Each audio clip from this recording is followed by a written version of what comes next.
Kirito is the best character. No, he's not. The Odyssey is dramatically better than Sword Art Online, and yes, I'm fully aware that one of these was written nearly 3,000 years ago. That actually makes this worse for Sword Art Online, not better. Because the Odyssey, a story passed down orally before writing was even standardized, has more depth, better characters, real consequences, and an actual understanding of heroism. While Sword Art Online, with all the modern tools, budget, and technology available, still can't figure out how to write a protagonist who isn't a walking cheat code. This isn't a literature versus anime debate. This is a storytelling competence debate. One is about struggle, sacrifice, intelligence, and consequences. The other is about looking cool, winning effortlessly, and never being meaningfully challenged. So yeah, if an ancient epic poem can outclass your modern power fantasy in every category that actually matters, maybe the problem isn't the medium. Maybe the problem is the writing. Let's start with Christopher Nolan's upcoming Odyssey movie, because the fact that this is even happening already says more about storytelling standards than Sword Art Online ever has. Christopher Nolan choosing to adapt the Odyssey isn't nostalgia bait, and it isn't a gimmick. It's a director known for scale, structure, and discipline, deliberately taking on one of the most demanding stories ever written. Not because it's easy, not because it's trendy, but because it actually has something to say. The Odyssey is a story built on consequence, endurance, and intelligence, which just so happens to line up perfectly with the kind of filmmaking Nolan is known for. This isn't going to be a flashy, empty spectacle about a flawless hero mowing down enemies. Nolan doesn't do that. If he's adapting the Odyssey, it's because Odysseus is complicated, flawed, stubborn, and constantly punished for his arrogance. The journey matters more than the victories. Time matters. Decisions matter. Mistakes linger. That alone already puts this project light years away from the kind of shallow power fantasy storytelling Sword Art Online runs on. What makes this especially brutal for Sword Art Online is that Nolan is taking a story that's nearly 3,000 years old and trusting it to carry a modern blockbuster without dumbing it down. No constant rule-breaking. No bending the world to protect the protagonist's ego. No pretending that being overpowered counts as character development. Just a hard journey shaped by choices and consequences. And let's be honest, if an ancient epic poem is compelling enough for one of the most ambitious directors working today to build a massive film around it, that tells you everything you need to know. Some stories endure because they're honest about struggle. Others fade because they're afraid to let their hero lose. Nolan's Odyssey isn't even out yet, and it already represents something Sword Art Online fundamentally avoids. Respect for storytelling, respect for consequence, and respect for the audience's intelligence. The Odyssey is a story Nolan has wanted to tell for a while. Over 20 years ago, he was first brought in to direct Troy. At the last minute, the studio changed course and went with Wolfgang Peterson instead. Nolan didn't get that film, but what happened next changed everything. He was handed Batman Begins, and that movie set the path for his entire career. Now, decades later, Nolan is finally getting the chance to tell a story from this world in his own way. Nolan didn't just decide to make the Odyssey on a whim. This is a world he's wanted to explore for a long time, and it's been sitting in the back of his mind for years. He's even talked about certain images he never forgot, like the Trojan horse. He already knew how he would stage moments like that, how they would look, and how they would feel on screen. When a filmmaker has wanted to tell a story for decades and finally gets the chance to do it, something special usually happens. It's no longer just another project. It's a story they've been thinking about, shaping, and imagining for years. That kind of time and care can turn a movie into something personal, focused, and unforgettable. On top of that, many of Nolan's other movies share the same ideas as the Odyssey. Films like Inception and Interstellar are about a father going on a long, dangerous journey, all while hoping to make it back home to his children. That's the same core story as Odysseus, fighting through impossible odds just to return to his family. Nolan has also said he grew up loving Ray Harryhausen movies. Those films left a huge impression on him, and he's talked about wanting to make the Odyssey in that same spirit. The difference is that now he can do it with a massive budget and full IMAX scale, bringing that classic sense of adventure to life in a way that's never been possible before. The Odyssey is one of the most well-known stories ever told. It's thousands of years old, and it has survived for generation after generation. People have been telling and retelling this story longer than almost any other. It's the epic of all epics. And since Nolan is known for making movies that feel huge in scale and scope, this story is a perfect match for the kind of films he loves to make. Nolan is a master at keeping audiences on the edge of their seats, and the Odyssey is full of moments that demand that kind of skill. From facing terrifying monsters to navigating deadly storms and tricky enemies, Odysseus is constantly in danger. Nolan can take each of these situations and make them feel intense, unpredictable, and gripping. He knows how to stretch suspense, build anticipation, and deliver payoffs in ways that keep viewers completely absorbed in the story. With him at the helm, every moment of Odysseus's journey could feel like a thrilling ride. Nolan is also brilliant at exploring the minds of his characters. Odysseus isn't just a hero. He's clever, flawed, and constantly tested, not only by monsters and storms, but by his own decisions and doubts. Nolan can show what Odysseus is thinking and feeling, giving viewers a deeper connection to his struggles. Every choice, every risk, and every moment of doubt can feel personal and real, making the story more than just an epic adventure. One of Nolan's trademarks is using real sets, practical effects, and stunts whenever he can. That approach makes his worlds feel tangible and immersive. For the Odyssey, this means battles, sea voyages, and even fantastical creatures could feel grounded and believable, rather than overly digital or fake. When you combine epic adventure with real-world physics and hands-on filmmaking, the story becomes more intense and cinematic. Nolan often tells stories visually as much as through dialogue, and that skill is perfect for the Odyssey. The epic has breathtaking landscapes, dramatic storms, and iconic moments that need to be seen to be believed. Nolan's cinematic eye can turn each scene into a powerful image that stays with the audience, making the story feel alive and unforgettable without relying on long explanations or narration. Nolan is known for combining grand, cinematic spectacle with intimate character moments. The Odyssey requires exactly that balance. Massive battles and storms, but also quiet moments of longing, grief, and clever problem-solving. Nolan's skill ensures both sides of the story get equal weight. The Odyssey is also not told in a straight line. It jumps through time, moves between places, and slowly fills in the past as the story goes on. That kind of structure feels right at home with Nolan, who loves stories that play with time and reveal events piece by piece. It'll be really interesting to see how Nolan chooses to tell this story. Will he lay it out in a clear, step-by-step order from start to finish? Or will he stay true to the original and jump between different points in time, slowly revealing the journey as it goes?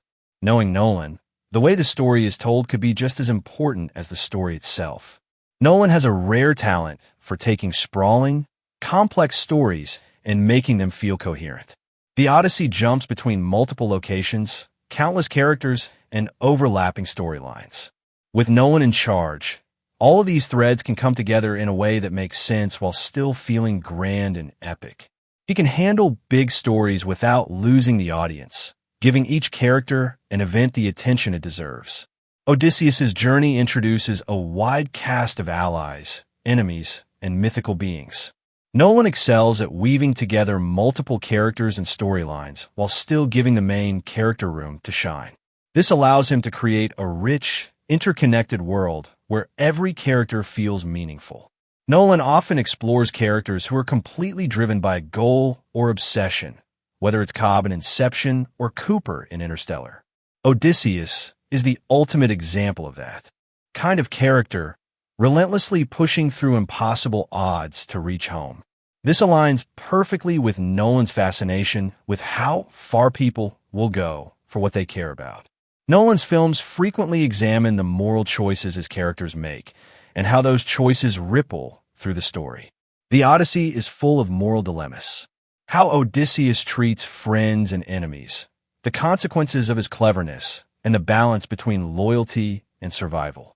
Nolan's style is a natural fit for exploring these deeper layers of the story. From practical stunts to unique camera angles and IMAX sequences, Nolan loves experimenting with filmmaking techniques to heightened storytelling. The Odyssey offers endless opportunities for this, whether it's stormy seas, massive battles, or epic landscapes, giving him room to innovate while keeping the story grounded. This is actually the first movie ever shot entirely on IMAX. Usually, filmmakers only use IMAX cameras for certain big scenes, like action sequences or sweeping landscapes. But for the Odyssey, every single shot is being captured in full IMAX. The challenge is so big that the team had to invent a new camera because the old IMAX cameras were too heavy, bulky, and loud to use for an entire production. It really shows the level of ambition and scale Nolan is aiming for. He's not just making a big movie, he's pushing the limits of filmmaking technology to bring this story to life in the most immersive way possible. The Odyssey has a budget of $250 million, the highest of Nolan's career. That's huge news because it gives the filmmakers the freedom to create everything on a massive scale. They can build detailed sets, stage incredible action scenes, and craft realistic ships, landscapes, and battles without worrying about cutting corners. With this kind of budget, Nolan can fully bring the world of the Odyssey to life, making it as epic and immersive as the story deserves. There have been a lot of complaints about the costume design in the movie. Some people feel the armor isn't accurate to what Odysseus would have worn at the time, or to how it's described in the original story. That criticism is fair, and it makes sense to care about those details. But it's also important to remember that mythology started as an oral tradition.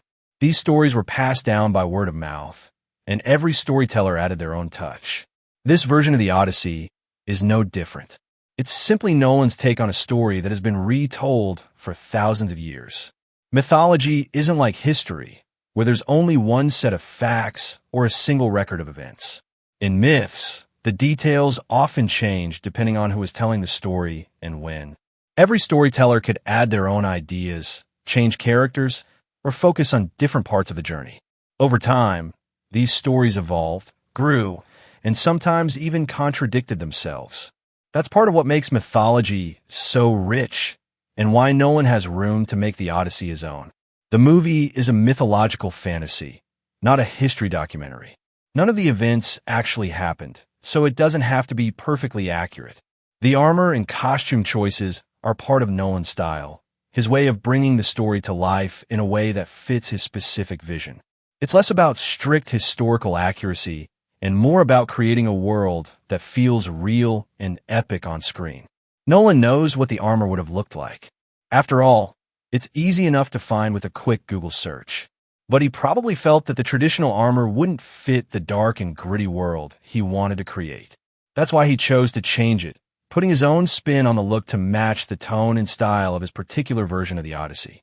And if you're curious about what the Odyssey might look like with historically accurate armor, a YouTuber named Demon Flying Fox actually made a video using artificial intelligence to swap out the movie's armor for accurate Bronze Age Greek armor. It's really interesting to see the difference, and it gives you a sense of what a more traditional version could look like. I'll have the video linked in the description if you want to check it out for yourself. The ships in the movie aren't historically accurate either.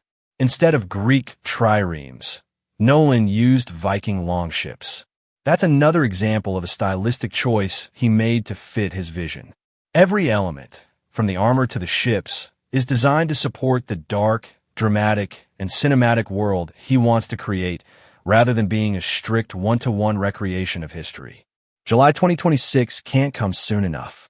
It's going to be incredible to finally see this epic story on the big screen, brought to life by one of the most ambitious filmmakers working today. If the movie is a hit, you can bet studios will start looking at other mythological stories as potential films, opening the door for more epic adventures from the ancient world. It could change the way Hollywood approaches mythology, and we might finally start seeing these timeless stories brought to life in ways we've only imagined. There are plenty of mythology stories from all over the world that could make amazing movies. You've got Greek tales like the Trojan War or the Labors of Hercules, but there's also Norse mythology with gods like Thor and Odin, and epic adventures like Ragnarok. From Egypt, you have stories of Ra and Osiris, full of magic and larger-than-life struggles. Even myths from Asia, like the journey of Sun Wukong and Journey to the West, or Japanese tales of gods and spirits, are full of action and wonder. With the right filmmaker, any of these stories could be turned into a cinematic epic that's exciting, emotional, and unforgettable. The Odyssey, directed by Christopher Nolan, is set to be a cinematic experience like no other. Using cutting-edge IMAX technology, this mythic epic will bring Homer's legendary tale to audiences in an unforgettable way. Here's what to expect, and some speculations on what'll happen. The film is set to hit theaters on July 17th, 2026. The Odyssey is a timeless epic poem from ancient Greece, written by Homer. The story focuses on Odysseus, a hero who faces numerous challenges as he struggles to find his way back home after the fall of Troy. His journey takes 10 years and is filled with challenges, monsters, and divine interventions. The poem explores themes of perseverance, loyalty, and the struggle to reunite with family. Odysseus receives help from the goddess Athena, while the sea god Poseidon tries to stop him. The story begins in the middle of his journey, with Odysseus stranded on Calypso's island. His earlier adventures are revealed to us through flashbacks and narration. The epic ends with Odysseus returning to Ithaca, defeating the suitors trying to marry his wife Penelope, and reuniting with his family. Written around the 8th century BCE, the Odyssey reflects the values of ancient Greek culture, like hospitality and cleverness. It remains one of the most influential works in Western literature. It's not yet clear whether Nolan's interpretation of the Odyssey will remain rooted in its ancient Greek setting or be reimagined in a different context. Over the years, the Odyssey has inspired countless adaptations, with the majority staying true to its original backdrop of mythological Greece. However, there have been notable exceptions that transport the story to different eras. For example, O Brother, Where Art Thou? By the Coen brothers brilliantly recast the epic as a Depression-era tale, showing how its themes can resonate across vastly different times and settings. The show Ulysses 31 is a unique and imaginative adaptation of the Odyssey that takes place in space during the 31st century. This animated series, which originally aired in the 1980s, reimagines the ancient Greek epic by setting it in a futuristic sci-fi universe. In this version, Ulysses, the protagonist, is the captain of a spaceship, navigating the cosmos with his crew. The characters come across many well-known figures from Greek mythology, each with a futuristic twist. Despite the setting change, the core themes of the original Odyssey, such as perseverance, loyalty, and the longing for home, remain central to the story. Ulysses 31 is a creative blend of ancient myth and science fiction, offering a fresh take on a timeless tale. Whether Nolan chooses to embrace tradition or take a bold approach remains an exciting mystery. We also don't know if he'll retain the fantastical elements, such as gods and monsters, that are central to the Odyssey, or opt for a more realistic interpretation, similar to what films like Troy and The Return have done. These adaptations took a more serious, historical approach, removing the mythology in favor of focusing on the human drama and real-world conflicts. With Nolan's known flair for blending complex narratives with visual spectacle, it'll be fascinating to see how he balances the epic's mythical origins with a potential reimagining for modern audiences. Nolan has mentioned that Gladiator 2 is his favorite movie of 2024, and we know that he loves using practical effects in his films. Given this, he may choose to take a more grounded approach to the Odyssey, making the story feel more realistic and tangible. This could mean focusing on practical effects, real locations, and a more human-centered narrative, while still capturing the epic scale of the myth. Nolan's love for practical effects could also lend a sense of authenticity to the fantastical elements, balancing the larger-than-life aspects of the story with a more believable and immersive experience. Here's a fun fact. When Nolan first came to Warner Brothers, he was offered the chance to direct Troy. However, he turned it down at the time because he wasn't feeling it. Now, more than 2 decades later, he's working on an unofficial sequel of sorts with his adaptation of the Odyssey. It's fascinating, too. See how his career has evolved and it seems like he's finally ready to dive into the world of ancient epic storytelling, though this time with his own unique spin. We're unsure whether Nolan's adaptation will cover the entirety of the Odyssey or focus on just one part of the story, similar to how The Return centers solely on Odysseus's return to Ithaca. The original epic spans a vast range of adventures, from the fall of Troy to Odysseus's long journey home. So it's possible that Nolan could choose to focus on specific episodes or themes rather than telling the entire tale. This decision will shape the tone and scope of the film, allowing for either a more condensed, focused narrative or a sweeping, comprehensive retelling of the full myth. Given that the Odyssey takes place over 10 years, the film would likely be quite long if Nolan decides to cover the entire story. The epic's many adventures and its sprawling narrative could make it challenging to fit into a single movie without losing depth. It's possible that the adaptation might end up being split into two parts, allowing for a more thorough exploration of the characters, themes, and events. This approach would give Nolan the space to do justice to the full scope of the tale, while keeping the pacing manageable and ensuring that key moments are fully realized. A lot of movies these days are being split into multiple parts like Mission: Impossible, Dead Reckoning, Fast X, Spider-Man, Across the Spider-Verse, Dune, Horizon, An American Saga, Wicked, and Rebel Moon. So, if Nolan decides to split the Odyssey into two parts, it wouldn't be anything new. This trend of dividing epic stories into parts has become more common, allowing filmmakers to explore larger narratives in more detail without feeling rushed. Given the scale of the Odyssey, it seems like a natural fit for this kind of approach, especially if Nolan wants to do justice to the full story. As for the casting, it's already been announced that Tom Holland, Zendaya, Robert Pattinson, Charlize Theron, Lupita Nyong'o, Anne Hathaway, and Matt Damon will star in the movie. While the specific roles haven't been officially confirmed, we can make some educated guesses based on their talents and the characters from the Odyssey. Matt Damon, known for his action-packed roles, could play Odysseus, the central hero of the story, given his strong on-screen presence and ability to portray both vulnerability and strength. Tom Holland might take on the role of Telemachus, Odysseus' son, who embarks on his own journey to find his father. And Hathaway could potentially play Penelope, Odysseus' loyal wife, who waits for his return while fending off suitors. Charlize Theron might fit well as Athena, the wise and protective goddess who aids Odysseus. Lupita Nyong'o, with her commanding screen presence, could play a key character like Calypso, the nymph who keeps Odysseus captive. Robert Pattinson might be cast as one of the more complex or morally ambiguous figures, possibly Poseidon, the god of the sea who opposes Odysseus, or even Eumaeus, the loyal swineherd. Zendaya could take on a role like Circe, the powerful enchantress. While these are just guesses, the star-studded cast suggests that Nolan's take on the Odyssey will feature a diverse and talented group of actors, bringing new energy to the timeless characters of the myth.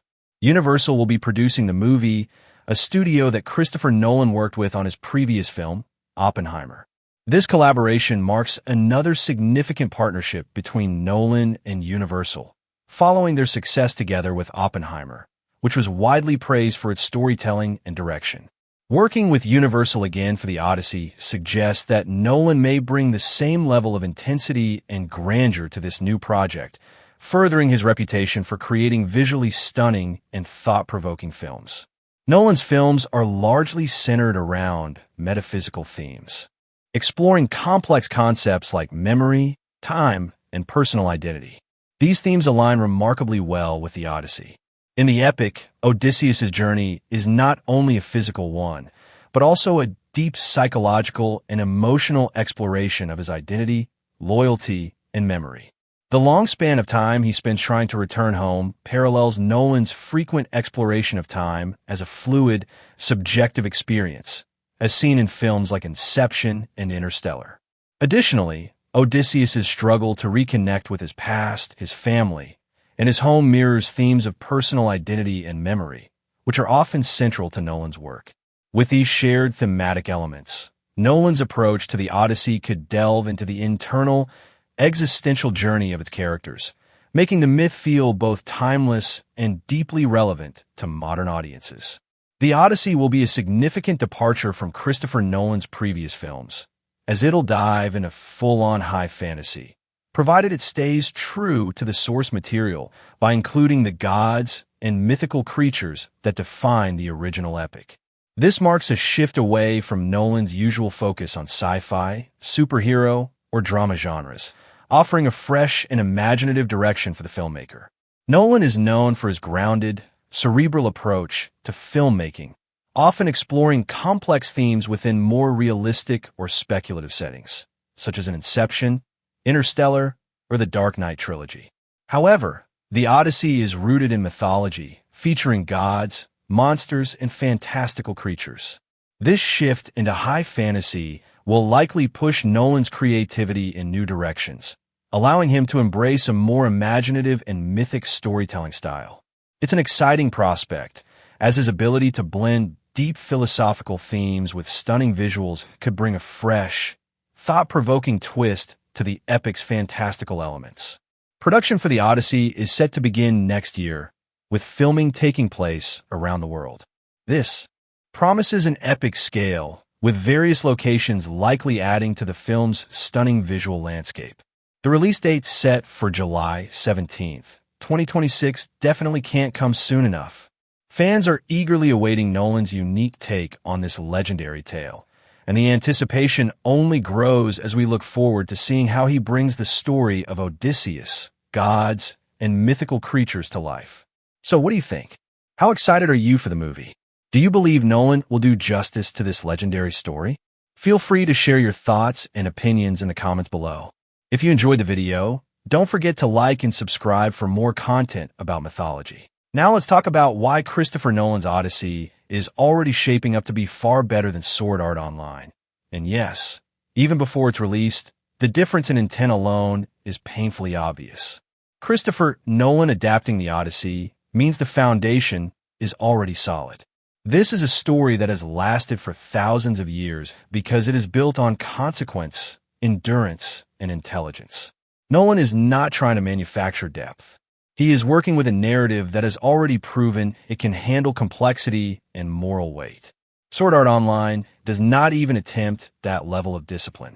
Nolan's Odyssey is centered on a hero who fails again and again. Odysseus is not protected by the story. His arrogance costs lives. His curiosity extends his suffering. Sometimes his cleverness saves him, and other times it makes everything worse. The kind of protagonist fits Nolan perfectly because he thrives on characters shaped by pressure and time. Sword Art Online's protagonist exists in a world where failure barely exists and consequences disappear the moment they become inconvenient. The structure alone highlights the difference. The Odyssey is episodic with purpose.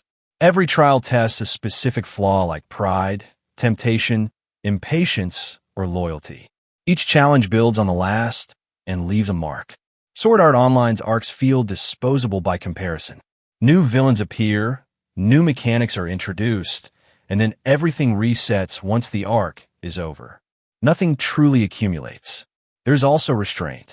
Nolan does not soften stories to make them comfortable.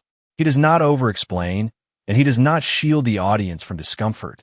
That matches the Odyssey perfectly because it is a story about enduring time, not skipping it. Sword Art Online avoids this entirely. It rushes past hardship, minimizes loss, and replaces real struggle with flashy victories and shallow emotional moments. And here is the most telling contrast. Nolan is trusting a modern audience to engage with an ancient story without turning it into a power fantasy. No invincibility. No cheat codes, no constant validation, just a man surviving gods, nature, and his own flaws over years of suffering. Sword Art Online has every modern advantage imaginable and still refuses to let its hero truly lose. This is not about old versus new or film versus anime. It is about storytelling standards. Nolan's Odyssey is built on consequence, endurance, and earned survival. Sword Art Online is built on convenience and wish fulfillment. One respects struggle, the other avoids it. And that is why Nolan's Odyssey does not just outclass Sword Art Online. It exposes exactly how shallow its storytelling really is. Now let's talk about the writing, because this is where the Odyssey completely dismantles Sword Art Online. The writing of the Odyssey is disciplined, intentional, and ruthless about consequences. Every episode exists for a reason. Every encounter tests a flaw: pride, impatience, temptation, loyalty, restraint. Odysseus is not written to be admired constantly. He is written to be challenged, corrected, and humbled. The story allows him to be wrong, and then it makes him pay for it. That is real writing. Sword Art Online, by comparison, writes its protagonist to be protected at all costs. Kirito is not shaped by the story. The story reshapes itself around him. When he makes mistakes, they rarely matter. When rules are inconvenient, they disappear. When tension builds, the writing panics and resolves it with a power boost instead of consequence. That is not character-driven writing. That is narrative cowardice. The Odyssey understands cause and effect on a deep level.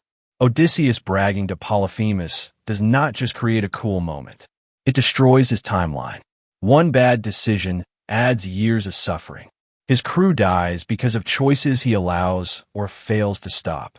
The writing never forgets these moments. They echo forward relentlessly. Sword Art Online forgets its own stakes. Almost immediately, death is introduced as permanent and terrifying, then slowly treated as flexible, symbolic, or irrelevant whenever the writing needs an escape hatch. The language of the Odyssey also carries weight. Even in translation, the writing is layered with repetition, symbolism, and structure. Epithets reinforce identity. Patterns reinforce themes. The story uses rhythm and return to make time itself feel heavy. Sword Art Online's writing is blunt and disposable. Dialogue exists to explain mechanics, praise the protagonist, or signal emotions directly to the audience because the narrative does not trust implication or subtext. The Odyssey also understands restraint. It does not rush emotional payoffs. It allows longing to stretch across years. Reunion matters because absence was earned. Home matters because exile was brutal. Sword Art Online rushes everything. Relationships form instantly. Emotional stakes spike without build-up. Loss rarely lingers. The writing wants the reward without the patience.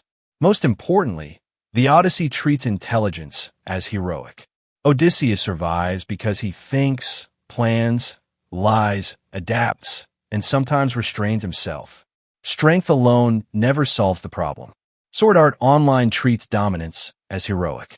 Being better at the system replaces intelligence, sacrifice, and growth. That difference is foundational, and it shows in every page versus every episode. One was written to endure centuries of scrutiny. The other was written to be consumed quickly and defended emotionally. The Odyssey trusts its audience to handle complexity, consequence, and discomfort. Sword Art Online avoids all three. That is why the writing of the Odyssey still matters thousands of years later, and Sword Art Online collapses the moment you stop giving it free passes. Now let's talk about the characters, because this is where the Odyssey completely humiliates Sword Art Online. The characters in the Odyssey feel real because they are allowed to be flawed. Selfish, afraid, loyal, and wrong. Odysseus is not written to be admired constantly. He is clever, but also arrogant. Brave, but reckless. Loving, but tempted. The story never pretends these traits are harmless. Every flaw costs him time, people, and safety. His intelligence saves him just often enough to survive, but never enough to escape consequence. That is what makes him compelling. Sword Art Online does the exact opposite. Kirito is written to be untouchable. He is always right, always stronger, always chosen. His flaws barely exist, and when they do, they are cosmetic. The story bends over backwards to make sure he never pays a meaningful price. Other characters exist largely to admire him, fall in love with him, or confirm how special he is. That is not character writing. That is validation fantasy. The Odyssey also treats supporting characters with respect. Penelope is intelligent, patient, and resilient, not just a prize waiting at the end. Telemachus grows from uncertainty into confidence through experience and risk. Even the crew members are not disposable decorations. Their mistakes matter. Their deaths matter. Everyone leaves a mark on the story, even when that mark is tragic. Sword Art Online supporting cast is shallow by comparison. Characters appear to fill roles, not to grow. They are introduced with emotional weight, then sidelined once they stop being useful to the protagonist. Growth is temporary. Trauma is cosmetic. Relationships exist to decorate Kirito's importance rather than challenge him or change the world. The Odyssey also understands antagonists. Gods, monsters, and rivals are not just obstacles to be defeated. They represent forces like pride, temptation, fate, and punishment. When Odysseus faces them, he is not just fighting an enemy. He is confronting a flaw or consequence. Sword Art Online's villains are thin excuses for boss fights. They exist to be hated, monologued over, and defeated without leaving lasting impact. Most importantly, the Odyssey allows its characters to endure time. Years pass. Loss accumulates. Waiting hurts. Survival is exhausting. Characters are shaped by duration, not just events. Sword Art Online rushes everything. Characters move from trauma to triumph so fast that nothing has time to settle or matter. One set of characters was written to reflect the human condition. The other was written to protect a power fantasy. The Odyssey challenges its characters and lets them suffer. Sword Art Online shields its characters from consequence and calls it heroism. That is why Odysseus still feels human after thousands of years, and Kirito feels artificial the moment you stop projecting onto him. Now let's talk about action and fight scenes, because this is another area where the Odyssey completely outclasses Sword Art Online in a way that really exposes how empty Sword Art Online's action actually is. The action in the Odyssey is meaningful because it is never just about winning a fight. Every confrontation is tied to survival, consequence, and choice. When Odysseus fights, it is rarely clean, heroic, or satisfying in the moment. Violence is dangerous, exhausting, and often the last resort. Fights are tense because losing actually means something, and even winning usually comes with a cost that follows him for years. Sword Art Online treats action like a highlight reel. Fights exist to show how strong Kirito is, not to test him. There is no real tension because the outcome is almost always guaranteed. Enemies look threatening until they are suddenly not. A new ability appears, a rule gets bent, and the fight is over. That is not action driven by stakes. That is spectacle designed to reassure the audience that the protagonist will always be fine. In the Odyssey, action is built on intelligence and restraint. Odysseus survives not by overpowering enemies, but by outthinking them. The Cyclops is defeated through deception, patience, and planning, and even that victory turns into a disaster. Because Odysseus cannot resist boasting. The slaughter of the suitors is not a flashy power fantasy. It is brutal, calculated, and earned through years of restraint and suffering. The violence matters because it has been delayed and justified. Sword Art Online has no restraint. Fights happen constantly, which makes none of them feel special. There is no build-up, no cost, and no aftermath that truly changes anything. Characters recover instantly. Emotional fallout disappears. The story moves on like nothing happened. Action becomes noise instead of narrative. The Odyssey also understands that action should reveal character. How someone fights, when they choose to fight, and when they refuse to fight, all tell you who they are. Odysseus lies, hides, waits, and strikes only when it matters. His fights are extensions of his personality and flaws. Sword Art Online's fights reveal almost nothing. They all end the same way, with Kirito standing victorious while the story pats itself on the back. Most importantly, the Odyssey treats violence with weight. Every fight feels dangerous because the world does not protect the hero. Sword Art Online treats violence like a game mechanic, which is ironic considering its premise. Damage numbers change, but nothing meaningful is lost. One uses action to explore consequence and survival. The other uses action to maintain a fantasy of dominance. The Odyssey makes you feel the cost of every fight. Sword Art Online just wants you to cheer and move on. That is why the Odyssey's action still feels powerful after thousands of years, while Sword Art Online's fight scenes fade the moment the animation stops. Now let's talk about themes and lasting legacy, because this is where the Odyssey absolutely buries Sword Art Online. The Odyssey is built on themes that actually matter and endure. Identity, home, pride, temptation, patience, consequence, time. Odysseus is not just trying to win or survive. He is trying to return to who he was, and the story constantly asks whether that is even possible after everything he has done and lost. That question alone has more depth than Sword Art Online's entire thematic framework. The story understands that time changes people. Waiting is painful. Victory is hollow if it costs too much. Intelligence without humility becomes self-destruction. Strength without restraint invites punishment. These ideas are not stated once and forgotten. They are tested again and again across years of suffering. The Odyssey does not flinch from uncomfortable truths. It leans into them. Sword Art Online barely has themes. It gestures at ideas like identity in virtual worlds, death in games, and reality versus escapism, then abandons them the moment they become inconvenient. Death stops being permanent. Identity becomes cosmetic. Escapism is never challenged because the story itself is escapism.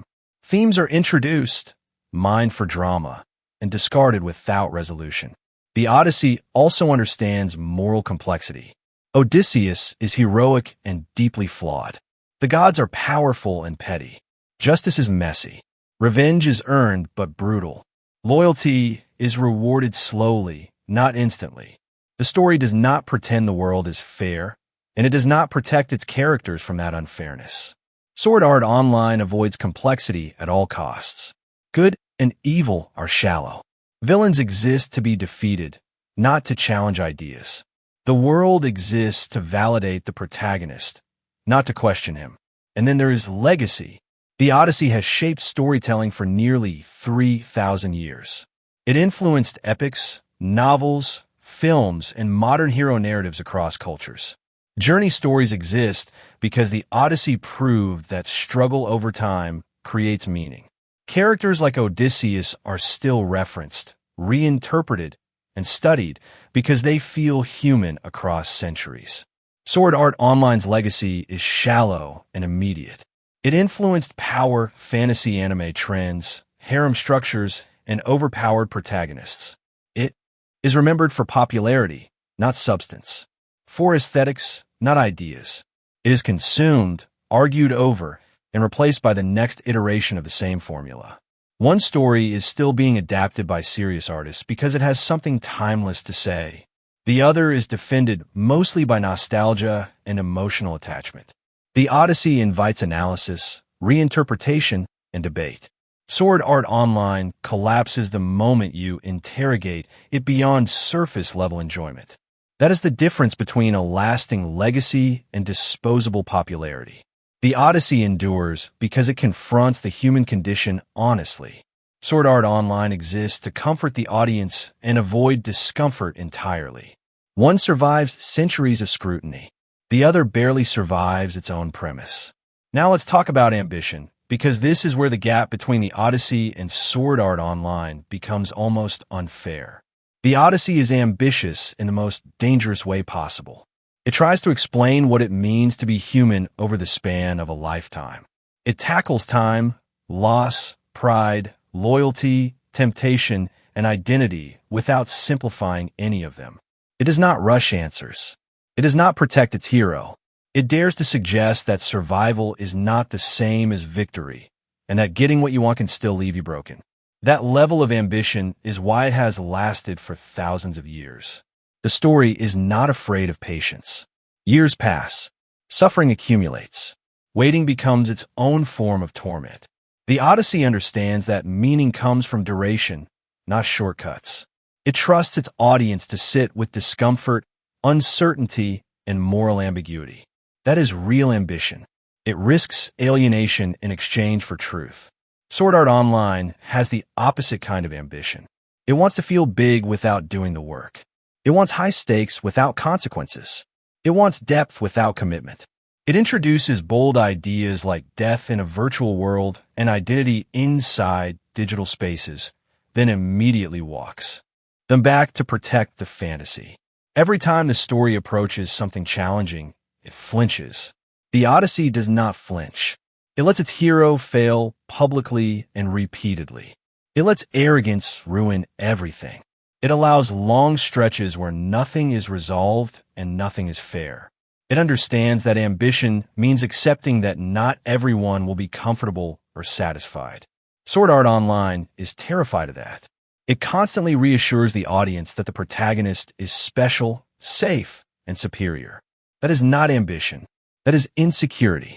Even structurally, the Odyssey is bold. It is episodic but unified, mythic but grounded in human emotion, grand in scope but deeply personal. It balances gods and monsters with grief, longing, and regret. Sword Art Online mistakes scale for ambition. Bigger worlds, stronger enemies, louder action, but no willingness to challenge the audience or itself. The most brutal comparison is this. The Odyssey aims to be remembered forever and succeeds. Sword Art Online aims to be enjoyed immediately and settles for that. One reaches for something timeless and risks failure. The other plays it safe and calls popularity a victory. Ambition is not about how flashy a story looks or how powerful its hero is. It is about how much truth a story is willing to carry and how much discomfort it is willing to endure to get there. The Odyssey dares to ask the hardest questions and live with the answers. Sword Art Online avoids the questions entirely. And that is why one still matters after thousands of years, while the other struggles to matter beyond its own fanbase. To wrap it all up, the reason the Odyssey, especially is reimagined through the cinematic ambition of Christopher Nolan, completely destroys Sword Art Online is simple. They are not even trying to accomplish the same level of storytelling. Nolan's Odyssey represents the highest form of narrative ambition. It treats its audience like adults. It assumes intelligence, patience, and emotional maturity. It embraces complexity instead of smoothing it over. Every choice, every failure, every victory comes at a cost. The story does not bend itself to protect its hero or comfort its viewers. It demands engagement and rewards it with meaning that lingers long after the story ends. Sword Art Online, by contrast, prioritizes convenience over consequence. It builds worlds that look impressive but feel hollow. It introduces ideas that sound deep but are never fully explored. Its characters are shielded from true failure, and its conflicts are designed to be overcome rather than endured. The result is a story that feels exciting in the moment, but evaporates once the episode ends. Nolan's approach to the Odyssey elevates an already timeless work by leaning into what makes it powerful. Human struggle, moral ambiguity, time as an enemy, survival as a burden rather than a reward. It is storytelling that respects pain, loss, and growth as necessary parts of the journey. Sword Art Online avoids those elements whenever they become uncomfortable, choosing fantasy fulfillment instead of emotional truth. Ultimately, this comparison exposes the difference between greatness and popularity. The Odyssey aims to say something essential about humanity and succeeds. Sword Art Online aims to entertain and rarely reaches beyond that goal. One challenges the audience to reflect on who they are and what it means to endure. The other reassures the audience that everything will be fine as long as the hero keeps winning. That is why Nolan's Odyssey does not just outperform Sword Art Online. It renders it irrelevant by comparison. One is built to last for generations. The other is built to trend for a season. And in the end, stories that dare to endure will always stand taller than stories that only want to be liked. Now let's zoom out and talk about mythology-based movies and shows as a whole. This is where things get really interesting, because adapting mythology is one of the hardest things a storyteller can attempt. Some projects absolutely nail it, while others completely fall apart, and that contrast tells us a lot about what makes these ancient stories work. Mythology is not just about gods, monsters, and epic battles. It is about symbolism, morality, and human flaws scaled up to a legendary level. When an adaptation understands that, it succeeds. You can see this in projects like Troy or Clash of the Titans, where even with their flaws, there is at least an attempt to capture the weight and tragedy baked into the myths. The characters feel burdened by fate. The conflicts feel inevitable rather than convenient. On the other hand, some adaptations strip mythology down to surface-level aesthetics. Gods become generic power-ups. Monsters turn into disposable boss fights. Fate gets replaced with plot armor. When that happens, the story loses the very thing that made the myth endure for thousands of years. It stops being about meaning and becomes just another fantasy skin stretched over a shallow narrative. That is what makes mythology so difficult to adapt. These stories were never meant to be simple power fantasies.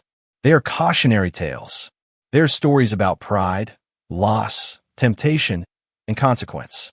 They demand restraint and respect from the storyteller.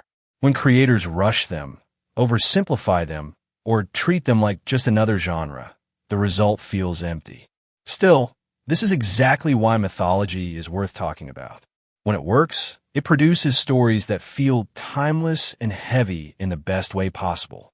When it fails, it shows us how fragile great storytelling really is.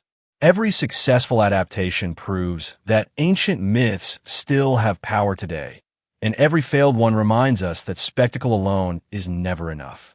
That tension between success and failure is what makes mythology adaptations so fascinating. They sit at the intersection of history, philosophy, and entertainment. And when a filmmaker truly understands that balance, the result can feel less like a movie or show and more like a modern legend being born. When Troy stormed into theaters in 2004, it looked like the beginning of a massive franchise. The movie had everything Hollywood usually builds sequels around: giant battles, legendary heroes, betrayal, romance, and a cast led by Brad Pitt at the height of his fame. But what most audiences didn't realize is that the real story was only beginning. In Greek mythology, the fall of Troy is supposed to lead directly into one of the greatest adventure stories ever told, the Odyssey. So why did Hollywood never continue the journey? Why didn't we get to see Sean Bean as Odysseus battling monsters, surviving shipwrecks, and fighting his way home after the Trojan War? In this video, we're diving deep into one of Hollywood's biggest missed opportunities: why Troy never received the epic sequel it seemed destined for. For starters, a sequel to Troy based on the Odyssey was almost impossible from a creative standpoint because of the way Troy was originally designed. The film deliberately took a grounded, realistic approach to Greek mythology.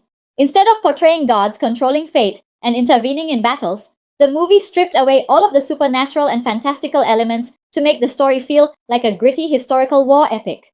There were no appearances from the gods and no divine power shaping events behind the scenes.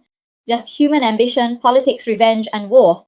But that approach creates a huge problem when you try to continue the story into the Odyssey. The journey home for Odysseus isn't just another war story, it's a full-blown mythological fantasy. The entire narrative depends on gods interfering with humans, sea monsters attacking ships, enchanted islands, and creatures like the Cyclops and the Sirens. Poseidon's wrath is literally the reason Odysseus spends years lost at sea. Without the gods, the story completely falls apart. Hollywood would have been forced to make a difficult choice. Either suddenly introduce mythology and fantasy elements that didn't exist in Troy, or completely rewrite the Odyssey into something almost unrecognizable. Either option risked alienating audiences and destroying the tone the first movie had established. Sure, they could have tried to adapt the Odyssey using the same realistic and grounded style as Troy, but to make that work, they would have had to change so much of the original story that it would barely resemble the Odyssey anymore. The problem is that the mythology isn't just decoration, it's the foundation of the entire narrative. The gods drive the plot, the monsters create the conflict, and the supernatural world is what makes the journey of Odysseus feel legendary. Remove those elements, and suddenly you're left with a man randomly drifting from island to island with no real explanation for why any of it is happening. And that was already a major criticism aimed at Troy itself. Even though the movie was successful, many fans of Greek mythology and historians criticized it for stripping away the mythological aspects and heavily changing key parts of the story. Characters were altered, timelines were compressed, and the gods, which are arguably the most important force in Homer's world, were completely erased. For some viewers, it no longer felt like the Iliad, it felt like a Hollywood version loosely inspired by it. So if the studio had attempted to do the same thing with the Odyssey, the backlash could have been even worse. Unlike Troy, where the war and political drama could still function without the gods, the Odyssey is inseparable from fantasy and mythology.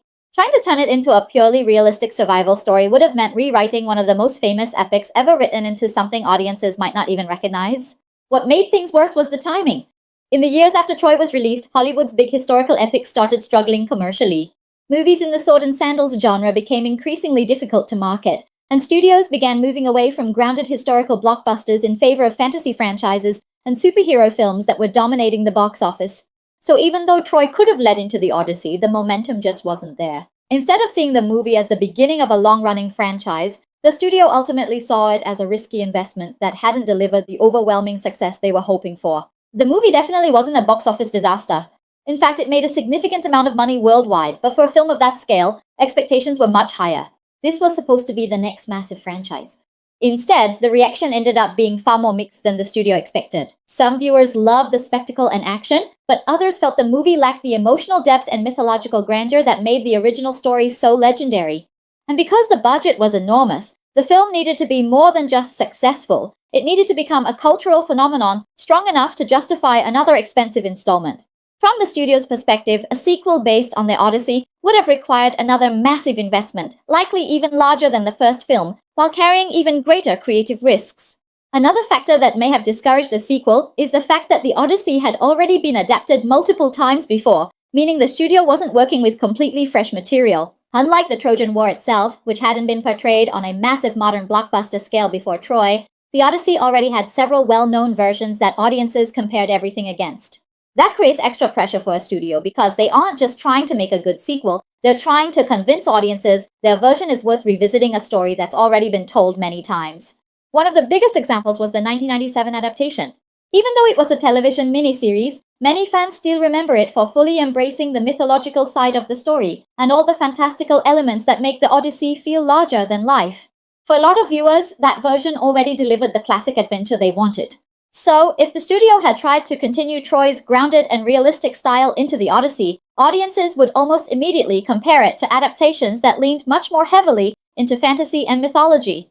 And that comparison probably wouldn't have helped Troy's version. Because the moment you remove the gods and monsters, or try to explain them away realistically, you risk making the story feel smaller and less magical than previous adaptations.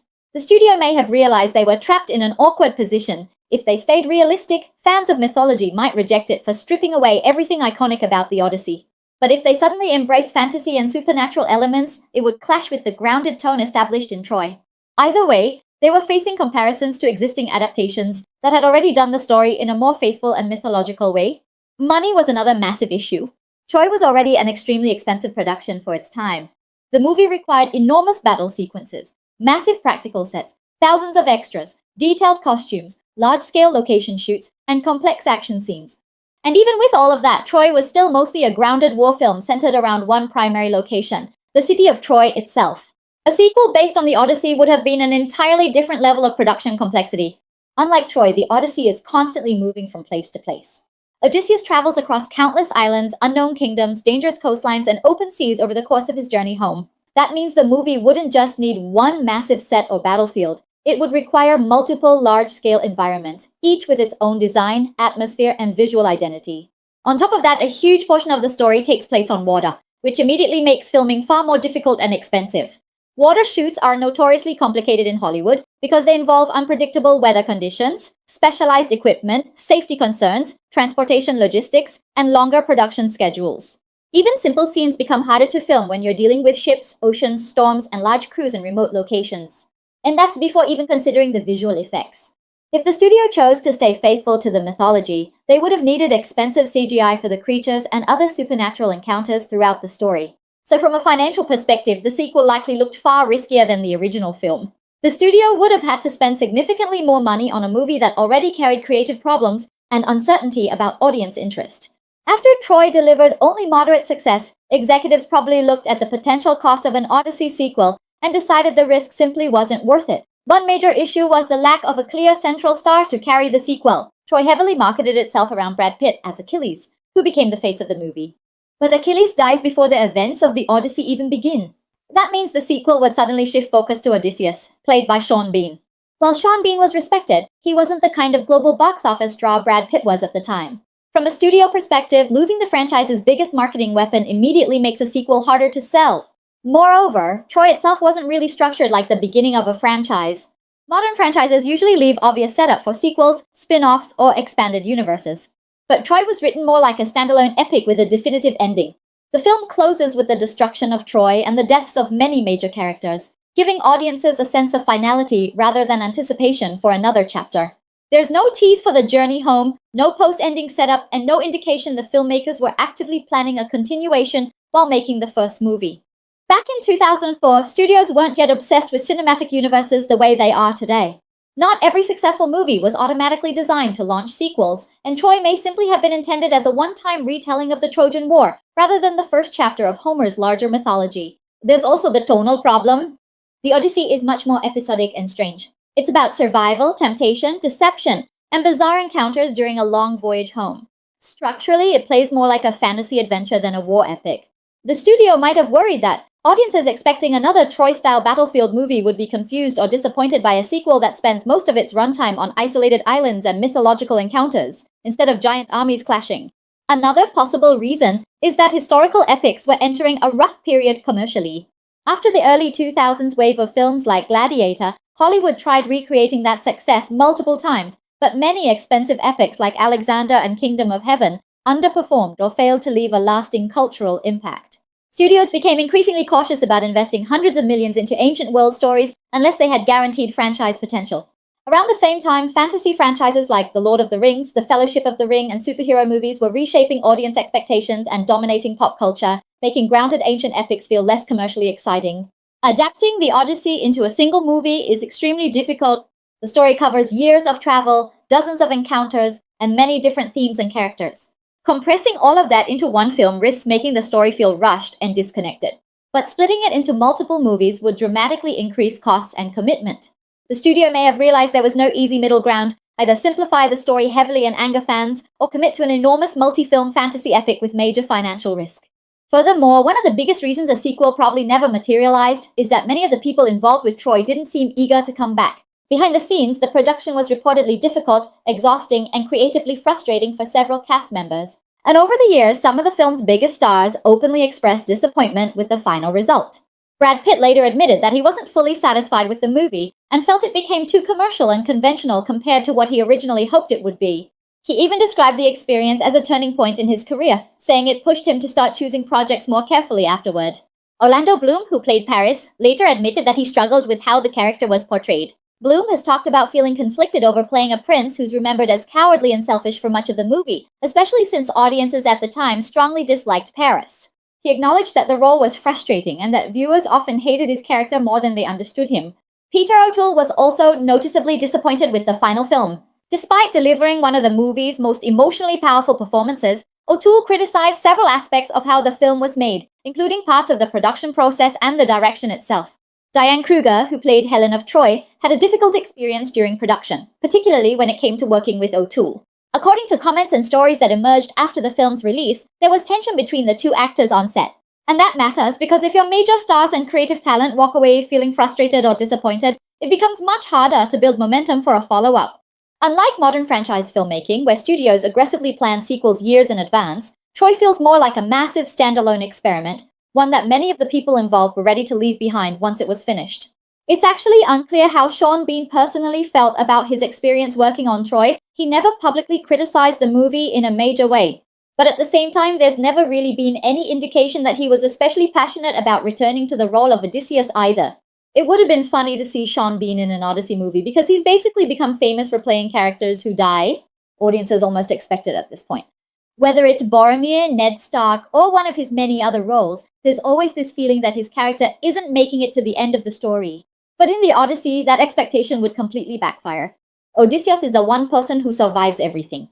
His crew dies from storms, monsters, and their own bad decisions, while he somehow keeps pushing forward no matter how impossible the journey gets. For once, Sean Bean wouldn't be the doomed warrior. He'd be the last survivor. Over the years, Sean Bean's portrayal of Odysseus has become one of the most appreciated elements of Troy in retrospect. While the movie received mixed reactions when it first released in 2004, many fans looking back now see this version of the character as one of the film's strongest and most compelling performances. He brought a sense of intelligence, restraint, and quiet charisma to Odysseus that stood out against the larger-than-life warriors surrounding him. As internet film culture grew throughout the 2010s, discussions about movies that deserved sequels became increasingly common online, and Troy frequently entered that conversation. More and more people began revisiting Bean's performance and imagining what an adaptation of the Odyssey starring him could have looked like. In many ways, audience appreciation for his Odysseus actually grew long after the movie had left theaters. But by the time that retrospective appreciation really exploded online, the moment had already passed. What might have worked in the mid-2000s simply no longer fit the industry by the 2010s and beyond. So in a strange way, Troy became one of those rare movies where interest in a sequel actually increased years after release, just too late for it to realistically happen. Of course, one of the biggest reasons an Odyssey sequel starring Sean Bean could never really happen today is simply age. He's now pushing 70 years old, and while Odysseus is older and more weathered than many Greek heroes in mythology, the character in Homer's The Odyssey is still generally imagined as being somewhere in his 40s, battle-worn, exhausted, and aging, but still physically capable of surviving brutal voyages, fighting enemies, and reclaiming his kingdom by force. That's an important distinction, because Odysseus isn't portrayed as an elderly king at the end of his life. He's meant to be a hardened survivor, still dangerous enough to outsmart and overpower the men occupying his home. A faithful adaptation would require intense physical demands, sword fights, long action sequences, survival scenes, and a character who convincingly feels like he could endure years of brutal travel across the ancient world.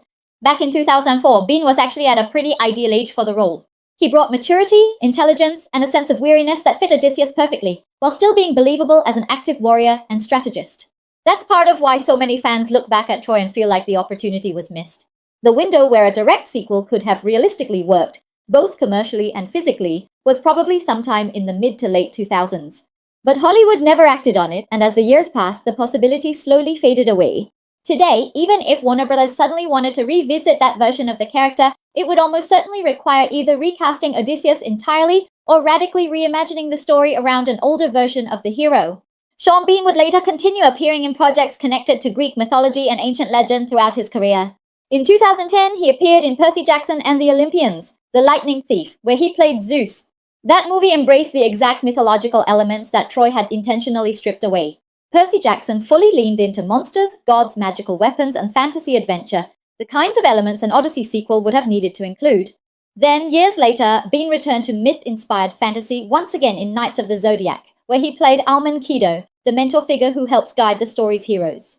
While Knights of the Zodiac is based more on anime and fantasy than direct Greek mythology, its entire world is still heavily inspired by Greek gods, constellations, and mythological themes.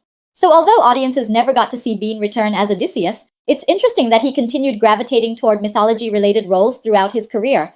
In an alternate timeline, it's not hard to imagine him leading a darker, more mature adaptation of the Odyssey. And those are the main reasons why Troy never ended up getting a sequel. So what do you think? Are there any other reasons I missed? If you enjoyed the video, make sure to like and subscribe for more mythology content coming soon. We're setting sail on an epic journey to compare the Odyssey miniseries with Greek mythology.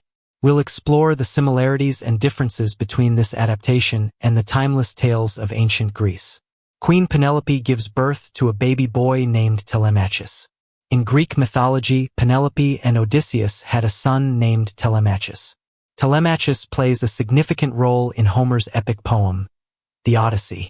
He was born shortly before Odysseus left for the Trojan War and was still an infant when Odysseus departed. Telemachus grows up during Odysseus's long absence and eventually sets out on a journey himself to search for news of his father. The setting is Ithaca. Ithaca is a significant part of Greek mythology. It is the legendary home of Odysseus, the hero of Homer's epic poem, The Odyssey. Ithaca is portrayed as a rugged island kingdom located in the Ionian Sea, west of mainland Greece. In the epic, Odysseus faces numerous trials and adventures on his journey back to Ithaca after the Trojan War, making it a central setting in his story of perseverance, cunning, and eventual return home. Agamemnon and Menelaus come to recruit Odysseus to join the Trojan War. Odysseus is forced to leave his home due to swearing a blood oath of allegiance and bound by honor to protect his land. Odysseus was indeed recruited to join the Greek expedition to Troy. However, it wasn't primarily due to a blood oath or honor to protect his land, but rather as a result of his reputation for cunning and strategic wisdom. Agamemnon, the leader of the Greek forces, sought Odysseus for his intellect and skill in diplomacy. Odysseus initially tried to avoid joining the war by pretending to be mad. However, Palamedes exposed his ruse, and Odysseus had to honor his commitment to join the war. His motivations were driven by a sense of duty to his fellow Greeks and the allure of glory and adventure. Odysseus is going to take an unstrung bow with him, but his mother forces him to leave it here for Telemachus. In Greek mythology, there isn't a specific story where Odysseus's mother forces him to leave an unstrung bow behind for Telemachus before he departs for the Trojan War. Eurybates is part of Odysseus's crew. Eurybates is indeed part of Odysseus's crew as described in Homer's epic, the Iliad. He serves as Odysseus's herald, messenger, and is known for his loyalty and service to Odysseus. Eurybates appears in various episodes throughout the Iliad and is portrayed as a trusted companion of Odysseus during the Trojan War. Odysseus prays to Athena. Odysseus prays to Athena multiple times throughout Homer's Odyssey. Athena, the goddess of wisdom and warfare, is one of Odysseus's most important allies in his journey home from the Trojan War. Odysseus seeks her guidance, protection, and assistance at various points during his adventures, especially when facing challenges or seeking a way back to Ithaca. Athena favors Odysseus and often intervenes on his behalf, aiding him directly or indirectly throughout his long and arduous journey. Odysseus isn't sure if he'll return. In Homer's Odyssey, Odysseus expresses uncertainty about whether he will return to Ithaca several times throughout his journey. Despite his longing for home and family, the challenges and dangers he faces on his voyage create doubts about his eventual return. These uncertainties add to the emotional depth of Odysseus's character and the narrative tension of the epic poem. Odysseus tells Penelope to marry someone else if he doesn't return home by the time that Telemachus has become an adult. Odysseus did not want Penelope to marry someone else if he did not return home. Throughout the Odyssey, Odysseus remains steadfast in his desire to reunite with Penelope and reclaim his rightful place as her husband and king of Ithaca.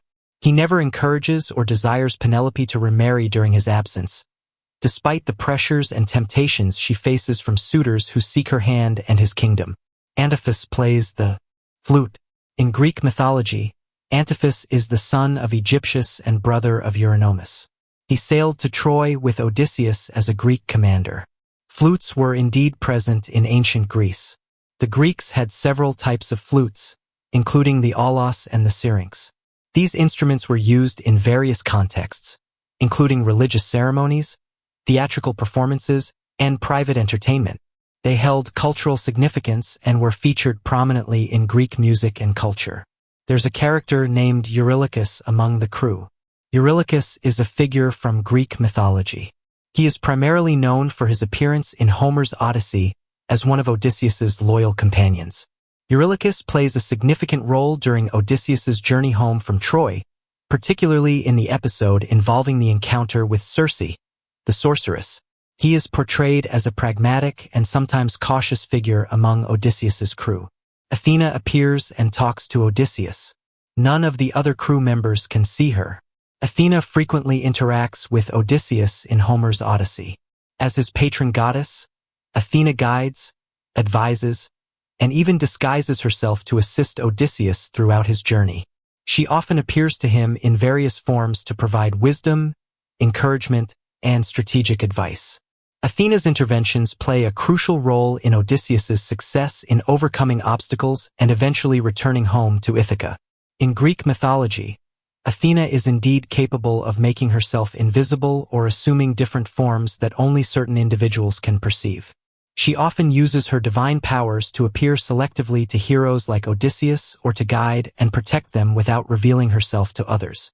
This ability allows her to intervene discreetly in mortal affairs and influence events according to her will.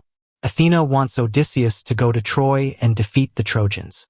Athena supported Odysseus and encouraged his participation in the Trojan War. In Greek mythology, Athena favored Odysseus for his cunning intellect and strategic abilities. She played a role in persuading him to join the Greek expedition against Troy, believing that his skills would be crucial in achieving victory over the Trojans. Throughout the Iliad and the Odyssey, Athena continues to aid Odysseus and his endeavors, viewing him as a hero worthy of her support. There's a character named Polites among the crew. In Greek mythology, Polites was part of Odysseus's crew. Odysseus called him his closest friend, even though he is only mentioned twice in the stories. Eurylochus is stated to be the best blacksmith in all of Greece.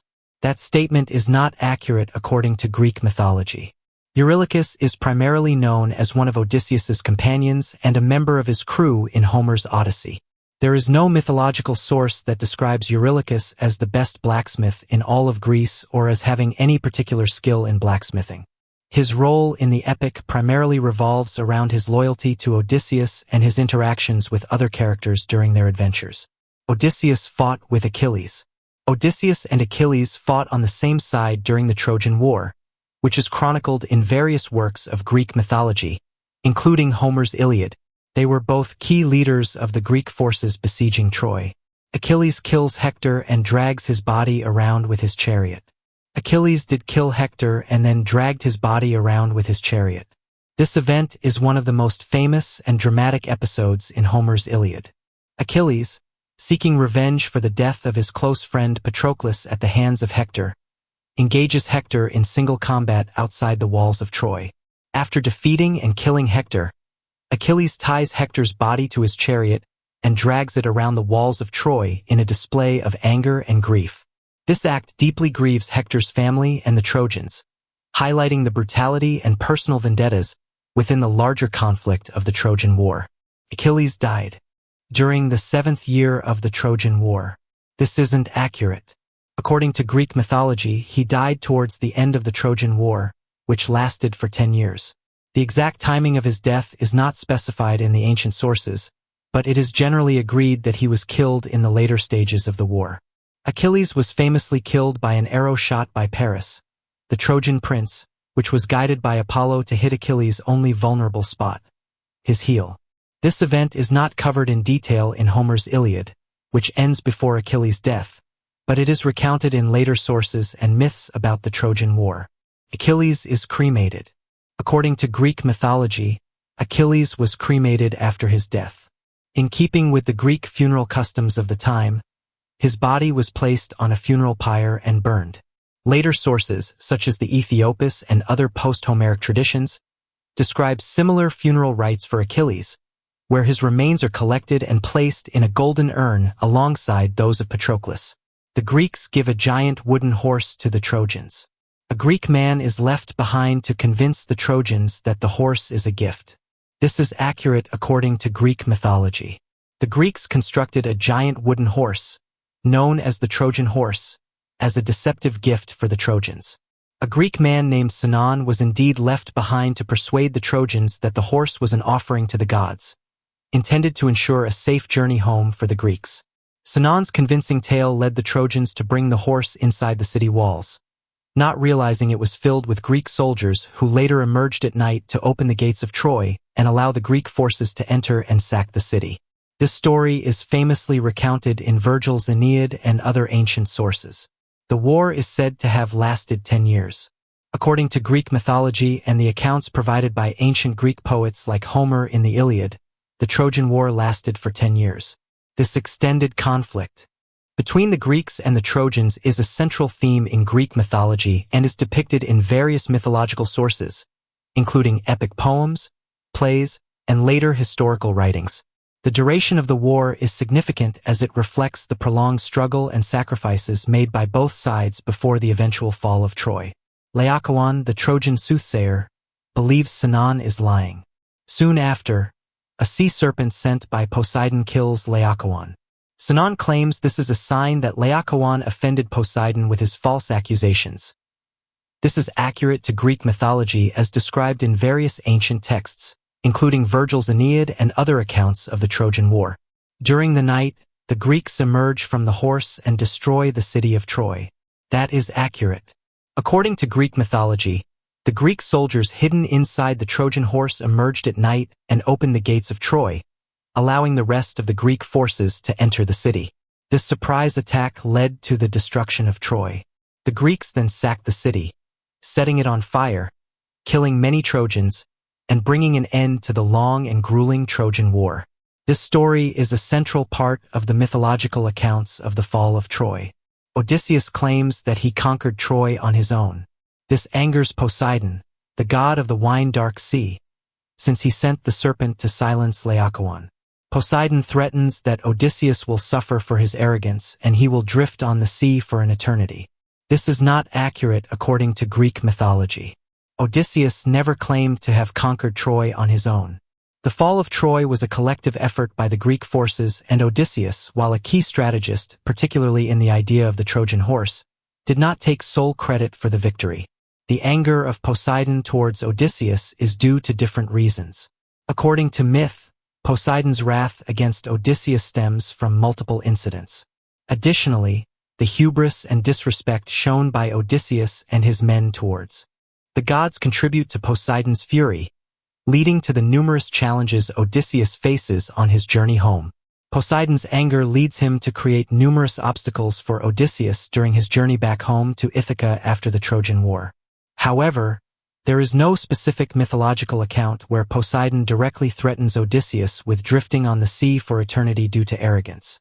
Instead, Poseidon's actions manifest through challenges such as storms, shipwrecks, and delays that prolong Odysseus's journey and test his perseverance. As for the serpent sent to silence Laocoon, this act was seen as divine retribution to ensure the Trojans trusted the Greeks' deceptive gift, not directly tied to any actions or claims made by Odysseus. In Homer's epic poems, particularly the Iliad and the Odyssey, the sea is often described as wine-dark. This is a poetic and descriptive way of portraying the sea's appearance in ancient Greek literature. It captures the deep, dark, and sometimes shimmering quality of the sea as observed by sailors and poets of the time.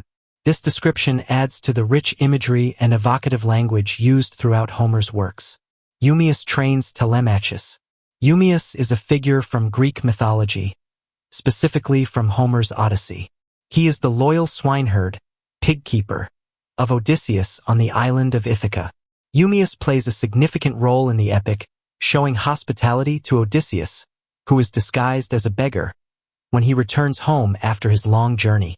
Eumaeus' character exemplifies loyalty, kindness, and hospitality, which are important virtues in ancient Greek society as portrayed in Homer's epic. There have been numerous adaptations of Homer's The Odyssey, including The Return. Let's see how it compares to the original, highlighting key similarities and differences. There's text on the screen explaining that after 10 years of carnage, the city of Troy has fallen and the victorious Greeks sail for home. This is correct.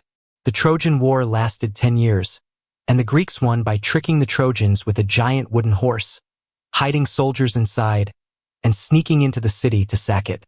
Penelope promised to choose a suitor once she finished weaving a shroud for her father-in-law. To delay the decision, she secretly unraveled part of the shroud each night, making it impossible to finish. This deception lasted for about 3 years, symbolizing her loyalty, cleverness, and patience while waiting for Odysseus's return. Eventually, the suitors discovered her trick. Odysseus washes up on the shores of Ithaca, marking the final part of the Odyssey. The movie skips over his entire journey, which included numerous adventures. After being helped by the Phaeacians, who provide him with a ship to return home, Poseidon, still angry over the blinding of his son Polyphemus, raises a storm, destroying the ship and leaving Odysseus stranded. When he washes ashore, Odysseus doesn't recognize Ithaca at first. Athena, disguised, reveals his true location, and he begins planning to reclaim his kingdom from the suitors who have taken over his palace. This marks the final stage of his journey, where he will face the suitors and restore order. The movie doesn't include any gods or mythical elements, similar to the 2004 Troy film, which also left out the mythology. In the movie, Odysseus is rescued by Eumaeus, which accurately reflects the events in the Odyssey. After being guided by Athena, Odysseus, disguised as a beggar, arrives at Eumaeus' hut. True to the original story, Eumaeus, not recognizing him, offers food and shelter out of kindness and loyalty. This portrayal of Eumaeus' hospitality is accurate to the myth, where he remains a loyal servant to Odysseus even after many years. Eumaeus' actions in the film align with his role in the epic, highlighting his loyalty and contrasting sharply with the suitors who have overrun Odysseus's home. Eumaeus plays a key part in Odysseus's plan to reclaim his kingdom, much like in the Odyssey, where his unwavering loyalty aids Odysseus in his revenge against the suitors. The film stays true to this aspect of the original myth. By the time Odysseus finally returns to Ithaca, most people believe he is dead, which is accurate to the original story. His prolonged absence, combined with the lack of any news, leads both his family and the people of Ithaca to assume he perished during the Trojan War or on one of his many perilous adventures. This belief is reinforced by rumors spread by travelers and even the gods themselves, which suggest that Odysseus had met his end. This widespread belief in his death is what allows the suitors to feel entitled to his home and wealth, with no fear of retribution. The suitors, seeing no other heir to the throne, vie for Penelope's hand, convinced that Odysseus's family is no longer a threat. This belief in Odysseus's death sets the stage for his dramatic return and the reclaiming of his kingdom. Telemachus leaves Ithaca not to run away, but to search for news about his father, Odysseus, who has been missing for many years. In the Odyssey Book 2, he travels to Pylos to speak with King Nestor and then to Sparta to meet King Menelaus, hoping to learn about Odysseus's fate. This journey marks a turning point in Telemachus's growth, as he matures from a boy into a young man ready to take responsibility for his family and kingdom. Penelope does not directly ask Antinous to find Telemachus, but she is worried about his safety. Antinous and the other suitors, however, are concerned about Telemachus's absence because it interferes with their plans to marry Penelope and take control of Odysseus's estate. As a result, they plot to intercept Telemachus and bring him back, not out of concern for him, but to further their own interests. The old king has died, a detail not in the Odyssey. When Odysseus returns, he initially appears in disguise to his father Laertes. After a brief moment of doubt, Laertes recognizes him, and they joyfully reunite, marking the final family reunion after years of hardship. Penelope claims she's turning the shroud into a wedding cloak, but she actually made a different one. In the Odyssey Book 24, after Odysseus returns and deals with the suitors, Laertes dies, and a funeral is held. To honor him and Odysseus's return, Penelope gives Laertes a shroud she had woven for him. This shroud isn't the one Penelope had secretly worked on during Odysseus's absence to delay remarriage. Odysseus recognizes Argos, his loyal hunting dog, who smiles and then dies. This interpretation is accurate, as the scene highlights themes of loyalty, time, and the effects of absence. When Odysseus returns to Ithaca in disguise, he finds Argos, now old and neglected, lying on a pile of dung. Despite his frailty, Argos recognizes Odysseus's voice, lifts his head, and wags his tail before dying.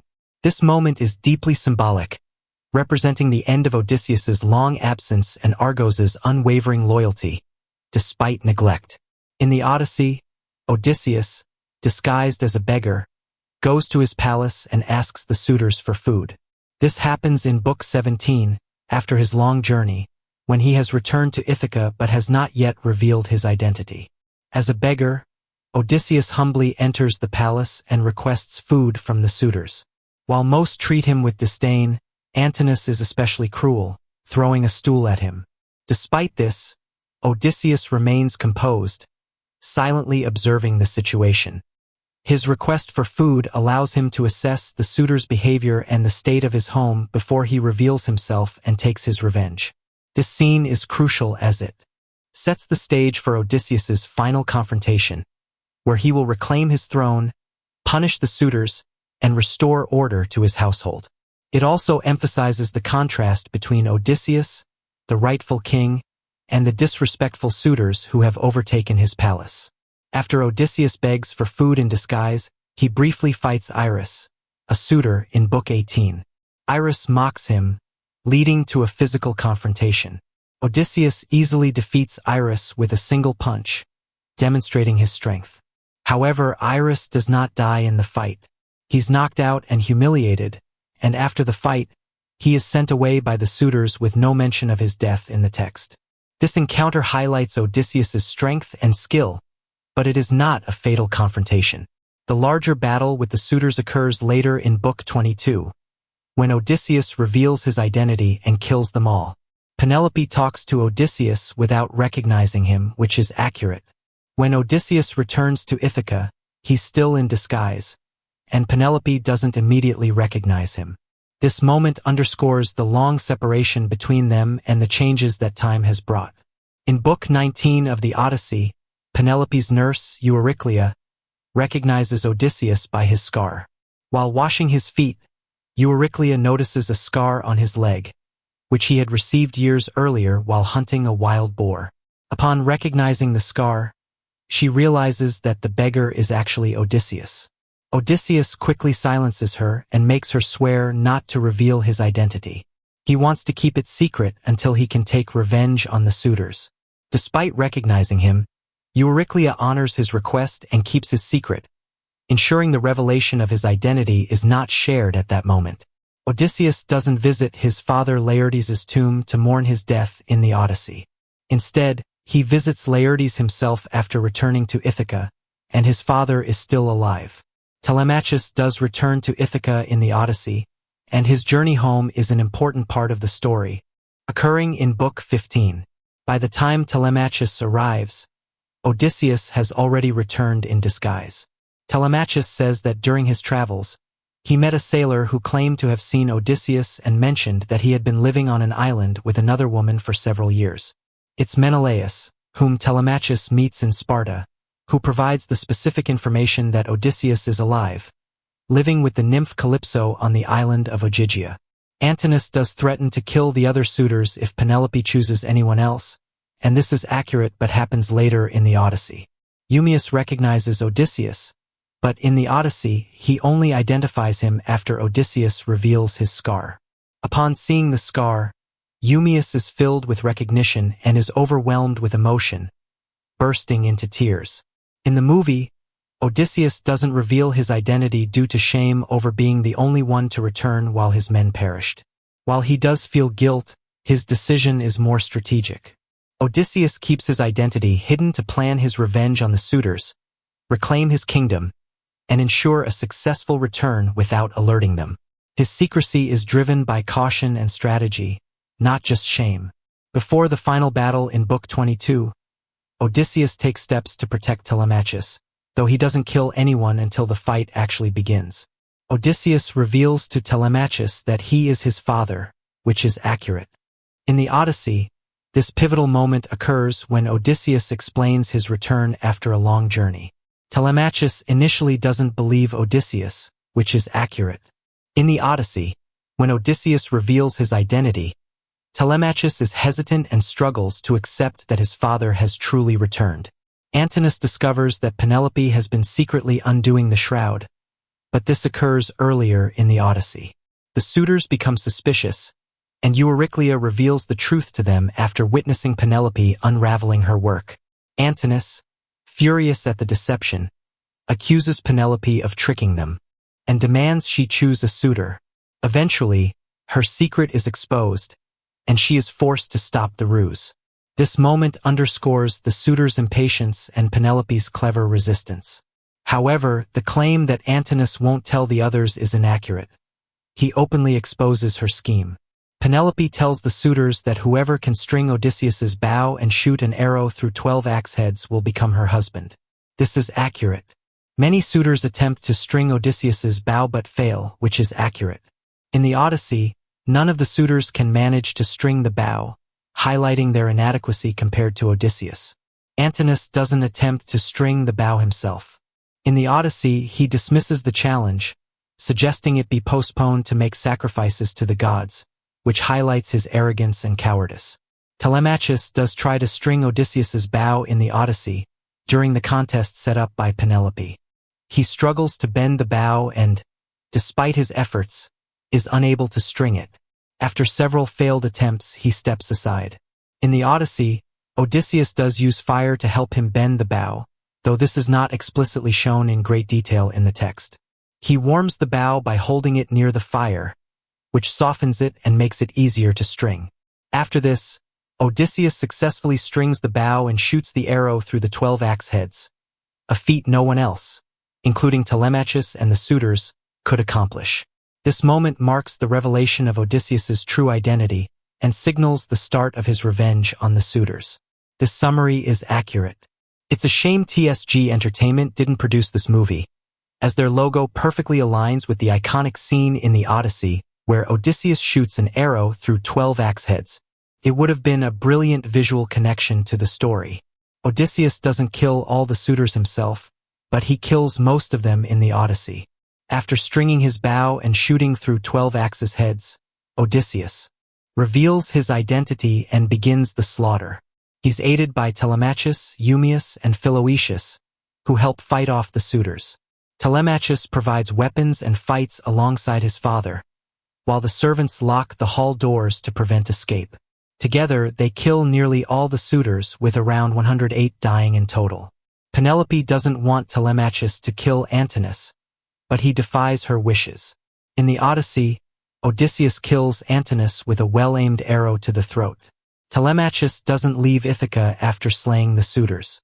In the Odyssey, he stays with Odysseus to help restore order, punish the disloyal maids, and deal with the aftermath of the suitors' actions. Together, they reclaim the kingdom and address the challenges posed by the suitors' families. Telemachus remains in Ithaca, working alongside his father to restore peace and maturity as a leader. Odysseus recognizes that this isn't their bed. In the Odyssey, after revealing himself, Penelope tests Odysseus by asking her maid to move the bed.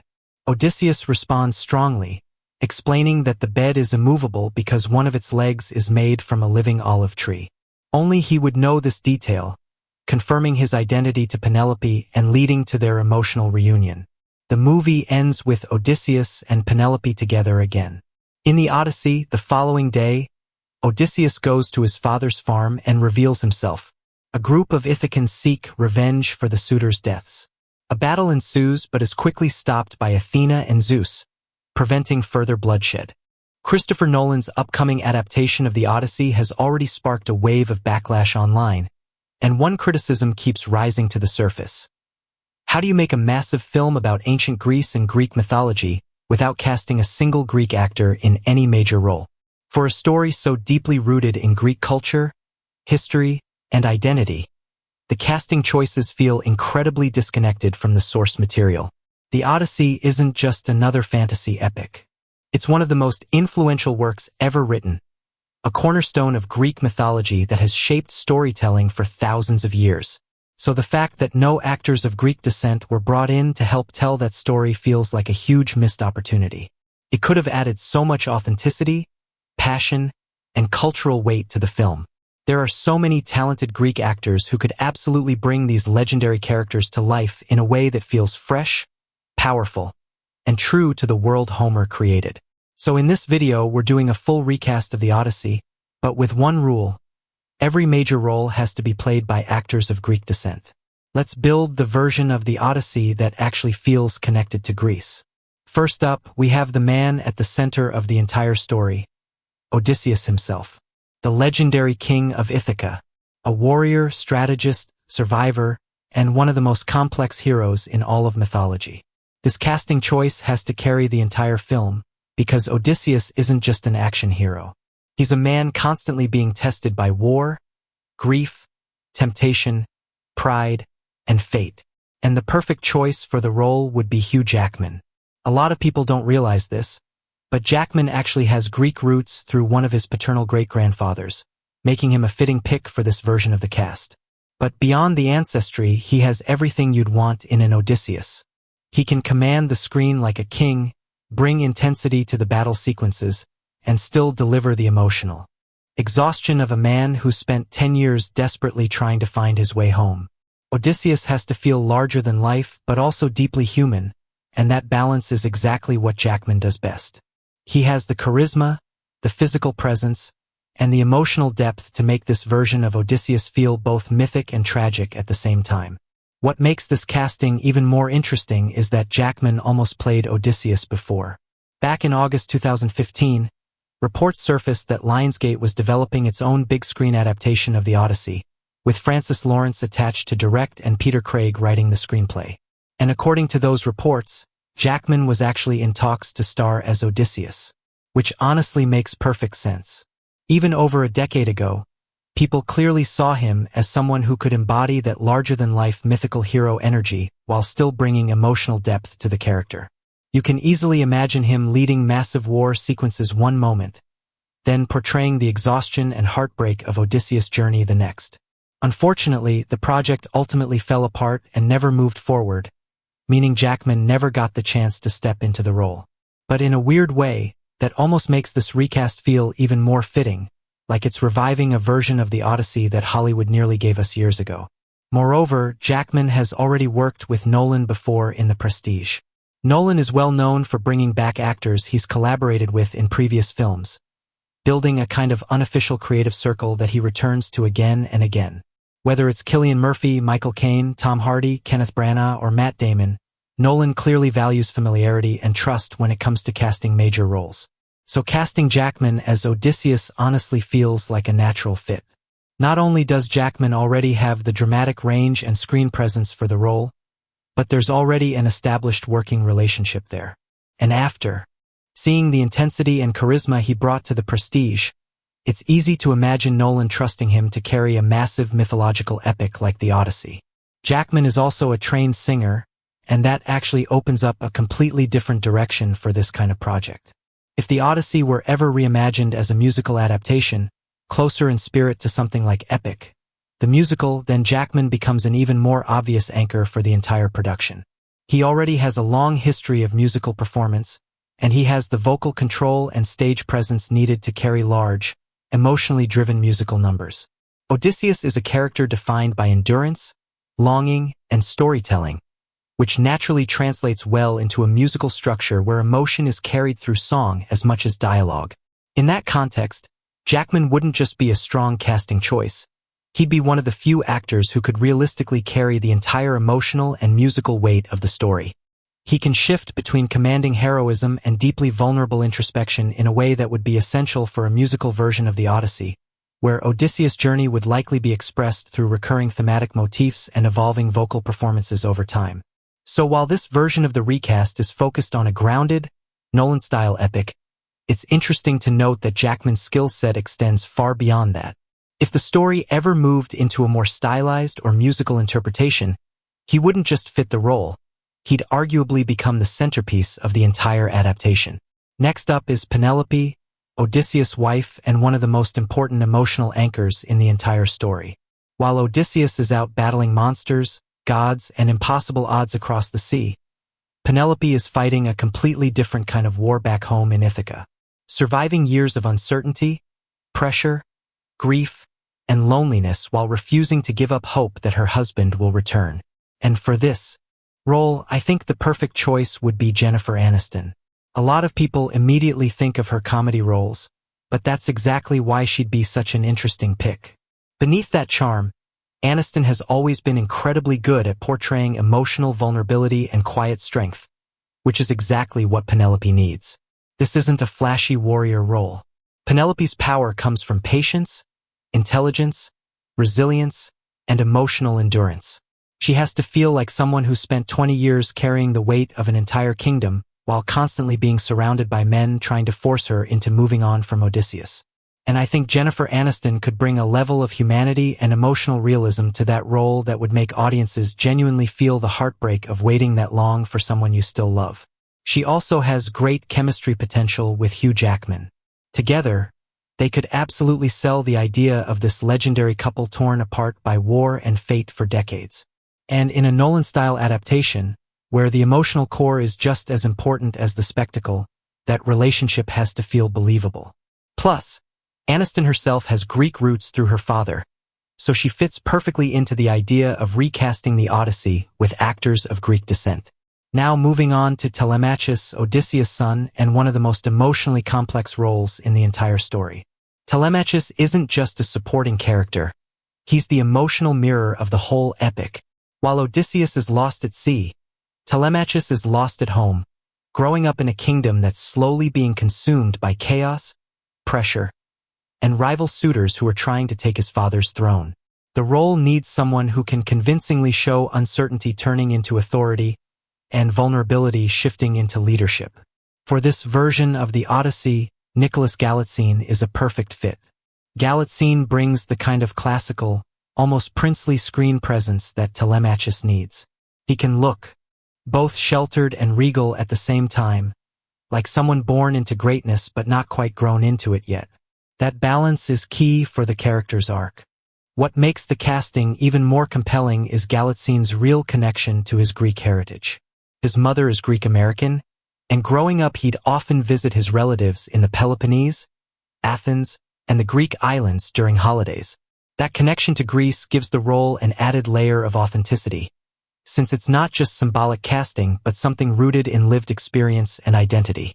That background matters for a character like Telemachus. He isn't just a mythological figure. He represents legacy, inheritance, and the tension between distance and belonging. Galitzine brings that dual identity naturally, someone shaped by both Western screen tradition and real ties to Greece itself. There's also a tonal advantage here. In a Nolan-style adaptation, Telemachus likely wouldn't be a naive teenager, but a young man forced into leadership too early. Galitzine sits right in that space, slightly older, more composed, but still carrying the emotional weight of someone stepping out from his father's shadow for the first time. In short, he doesn't just look like Telemachus.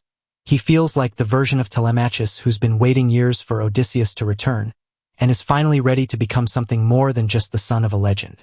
Now for Antinous, one of the most dangerous presences in the entire story. Antinous isn't just a suitor. He's the embodiment of entitlement inside Ithaca's collapse. He's charismatic, confident, and politically calculated, but underneath that surface he's ruthless. This is a character who doesn't just want Penelope's hand in marriage. He wants control of the throne and the total dismantling of Odysseus' legacy. For this role, Theo James is a perfect fit. James brings a controlled intensity that works really well for Antinous. He has that aristocratic, almost effortless confidence on screen that makes him believable as someone who naturally assumes power in any room he walks into. At the same time, he can shift into something colder and more calculating without ever needing to overplay it, which is exactly what Antinous needs. There's also an added layer of relevance in his background. His paternal grandfather was a Greek-Syrian refugee, which gives him a real, personal connection to the region and its history. That detail makes his casting feel more grounded in the world of the story, especially in a version of the Odyssey that is intentionally centering actors with Greek descent or ties to the culture. In a Nolan-style adaptation, Antinous can't feel like a cartoon villain. He has to feel believable, like someone who genuinely thinks he deserves Odysseus' place. James fits that space perfectly. He can play charm and threat at the same time, which makes Antinous not just a rival, but a real ideological opposite to Odysseus himself. He's not just a good casting choice for Antinous. He's the kind of presence that makes the threat in Ithaca feel real, immediate, and deeply human. Now for Helen of Troy, one of the most iconic and dangerous figures in all of mythology. Helen isn't just a character. She's the catalyst for the entire Trojan War. In the Odyssey, she exists in the aftermath of that legend, still carrying the weight of what she represents to everyone who meets her. She has to feel composed, intelligent, and untouchable, but also like someone who understands exactly how much destruction her image has caused. For this version of the Odyssey, Elena Kampouris is a perfect fit. Kampouris brings a natural classical beauty that works extremely well for a mythic role like Helen, but what really makes her stand out is her Greek heritage. Her father is Greek, and that connection adds an important layer of authenticity to the role. Helen of Troy is not just a mythological figure.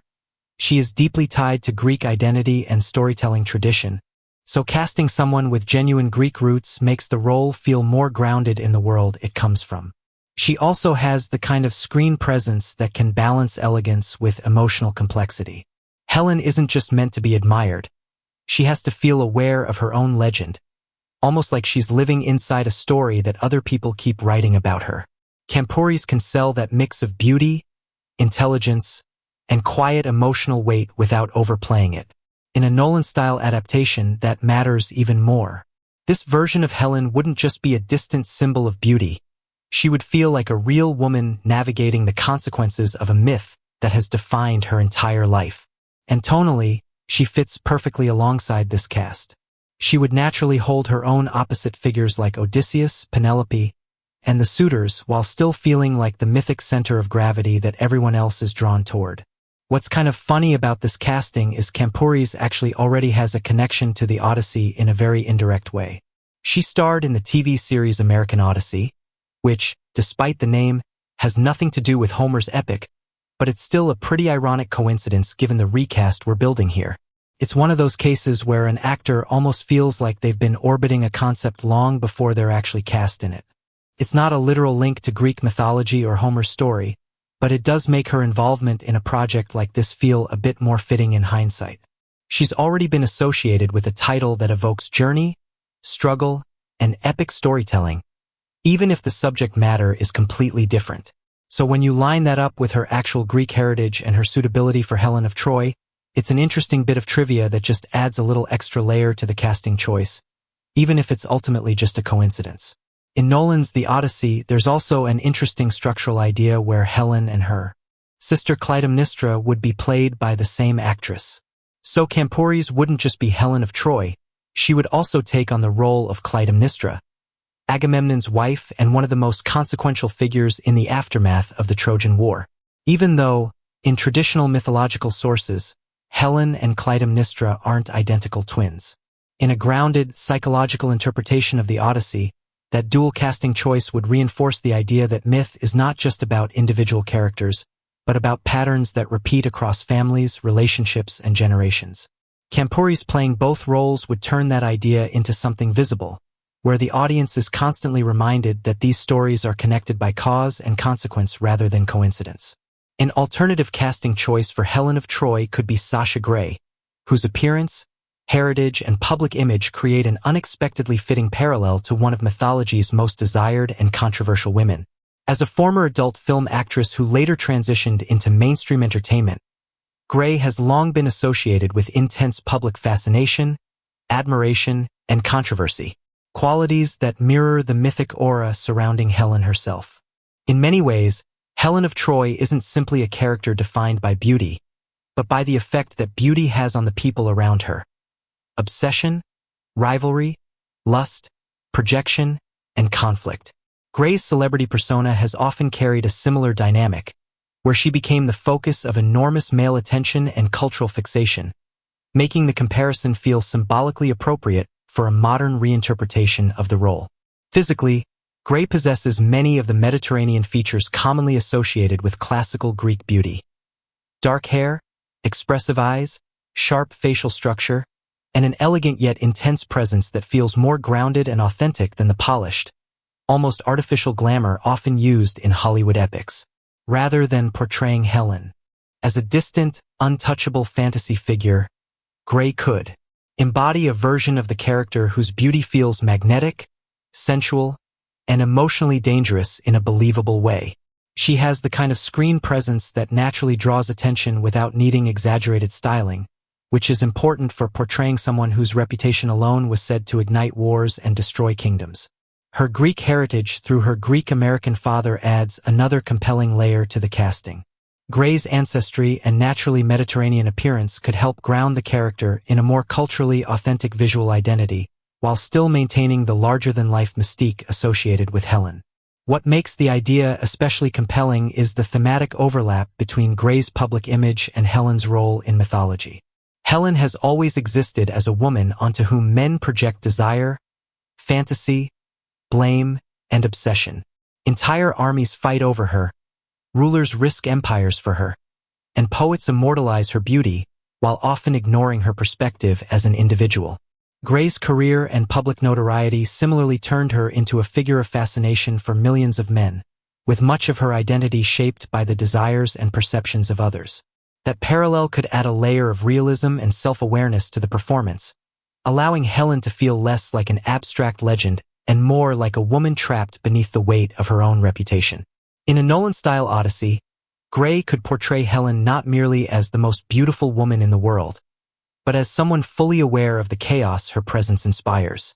Her performance could emphasize the loneliness, pressure, and emotional isolation that come from being endlessly desired and fought over. Instead of reducing Helen to a passive prize between men, This interpretation could frame her as a complex figure navigating power, manipulation, lust, politics, and survival in a world collapsing around her. Now for Athena, one of the most important and complex figures in all of the Odyssey. Athena is not just a goddess of wisdom and war strategy.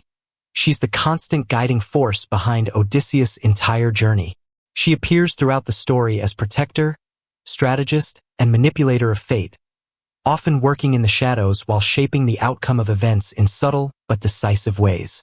Whoever plays Athena needs to feel intelligent, commanding, and slightly otherworldly, like someone always operating several steps ahead of everyone else. For this version, Melina Kanakarides is an incredibly strong choice. Kanakarides is a second-generation Greek-American, and she speaks Greek fluently, which immediately gives her casting a level of authenticity that fits perfectly with the idea of a Greek-rooted retelling of this mythology. That connection to the language and culture adds depth to a character like Athena, who is fundamentally tied to Greek identity, tradition, and storytelling itself. She also already has a direct link to the role in popular culture. She played Athena in the first Percy Jackson film, which makes this casting feel like a natural continuation rather than a reinvention. It's almost like she's returning to a character she's already embodied, but in a far more grounded, serious, and mythically faithful adaptation. In a Nolan-style Odyssey, Athena can't feel like a distant fantasy figure. She has to feel present, calculating, and human enough to interact with mortals while still carrying a sense of divine intelligence and control. Kanakarides has the dramatic restraint and authority to make that balance work. She fits the tone of this cast extremely well too. She would feel like the unseen force quietly steering the entire narrative, always present even when she's not physically on screen. It's a casting choice that feels both culturally grounded and thematically appropriate, and it ties together the Greek authenticity of this version of the Odyssey in a very cohesive way. Now for Calypso, one of the most haunting and emotionally complex figures in the Odyssey. Calypso isn't just a mythological side character. She's the embodiment of isolation and suspended time. She exists outside the world of Ithaca and Troy, living on Ogygia in near-total solitude, holding Odysseus in a place where time feels distorted and escape feels impossible. To play her properly, you need someone who can balance warmth, allure, emotional depth, and a quiet sense of loneliness that never fully leaves the performance. For this version, Jessica Chastain is a perfect fit. Chastain brings an extraordinary emotional range that suits Calypso's character extremely well. She can feel inviting and almost soothing at first, but underneath that there's always a sense of something deeper and more tragic, like a woman who has lived through centuries of emotional repetition and loss. That duality is exactly what Calypso needs, since she is both a caretaker and a captor, someone who loves Odysseus but also cannot let him go. There's also an interesting bit of background that connects her to the Greek world. It's been reported that Chastain has distant Greek ancestry on her paternal side through a great-grandfather. In the context of a mythology-driven recast that's intentionally drawing connections to Greek heritage, it adds a subtle layer of resonance to the role. That combination of emotional intelligence and mythic stillness is what makes her so effective here. Calypso is not a loud or theatrical character. She is patient, timeless, and quietly devastating in how she holds onto love that can never truly be returned. In a Nolan-style adaptation of the Odyssey, where even mythological figures are treated with psychological realism, Chastain would bring a version of Calypso that feels less like a fantasy trope and more like a deeply human expression of longing stretched across impossible time. What also makes Jessica Chastain such a strong fit for Calypso is her prior collaboration with Christopher Nolan in Interstellar. In that film, she played the adult version of Murph, delivering one of the most emotionally grounded performances in Nolan's entire filmography. Her work in Interstellar is defined by restraint, intelligence, and emotional weight that builds slowly rather than relying on overt dramatics. That same approach is exactly what Calypso requires in the Odyssey. Calypso is not a traditional mythological temptress in the way she is often simplified. She is someone defined by time, isolation, and emotional stasis, which aligns very closely with the kind of layered, internal performance Chastain already brought to Nolan's universe. In Interstellar, she had to carry the emotional consequences of distance, loss, and time dilation, and still remain the anchor of human connection in the story. Because of that shared tonal space, this casting feels less like a new direction and more like a reunion. Nolan already knows she can handle emotionally complex, structurally demanding storytelling, and Chastain has already proven she can operate inside his style of intimate scale within epic narratives. So in this version of the Odyssey, her return to a Nolan collaboration feels natural. Calypso becomes another variation of the same emotional idea she explored in Interstellar, a character defined by love that persists across impossible distance and distorted time. Now for Agamemnon, the king of Mycenae and one of the most intimidating figures in Greek mythology. Agamemnon is not supposed to feel noble in the traditional heroic sense. He's powerful, prideful, politically ruthless, and carries the kind of overwhelming presence that can command entire armies while still creating division among his own allies. Even after the Trojan War ends, his shadow still hangs over the Odyssey, representing the destructive side of kingship and ambition. For this role, Dave Bautista is an incredibly strong choice. Bautista has the physical presence that Agamemnon absolutely requires. The character needs to feel larger than life the moment he appears on screen, like someone capable of leading the greatest military campaign in the Greek world through sheer force of will alone. Bautista naturally carries that weight without even needing to say much. But what makes him especially interesting for this recast is his Greek heritage through his mother. That connection gives the casting an added sense of authenticity, especially in a project centered around actors with Greek roots portraying figures from Greek mythology. And beyond the physicality, Bautista has become a far more nuanced actor than people often give him credit for. In films like Blade Runner 2049 and Dune, he's shown that he can bring emotional heaviness and quiet menace to a role without overacting. That's important for Agamemnon, because the character works best when he feels politically dangerous rather than cartoonishly evil. In a Nolan-style adaptation, Agamemnon would likely be portrayed less as a simple warrior king and more as a deeply flawed ruler whose obsession with power helped shape the tragedy of the Trojan War itself. Bautista fits that interpretation perfectly. He has the imposing stature of a mythological king, but also the ability to hint at the paranoia, arrogance, and emotional damage underneath the armor. That balance makes him feel like a believable Agamemnon rather than just an obvious strongman casting choice. Now for Menelaus, the king of Sparta and the man whose marriage to Helen ultimately sparked the Trojan War. Menelaus is a really interesting character in the Odyssey because by the time we meet him, the war is already over. He's no longer just the wronged husband audiences usually associate with the myth. Instead, he feels like a man living in the aftermath of legend, surrounded by wealth and victory, but still carrying the emotional scars of everything that happened. For this role, Chris Diamantopoulos is a fantastic choice. Diamantopoulos has the exact kind of commanding yet approachable presence that Menelaus needs. He can play authority naturally, but there's also a warmth and weariness to his performances that would fit a version of Menelaus who has survived years of war and political chaos. He feels believable as someone who was once a great warrior king but has now settled into the uneasy calm that comes after catastrophe.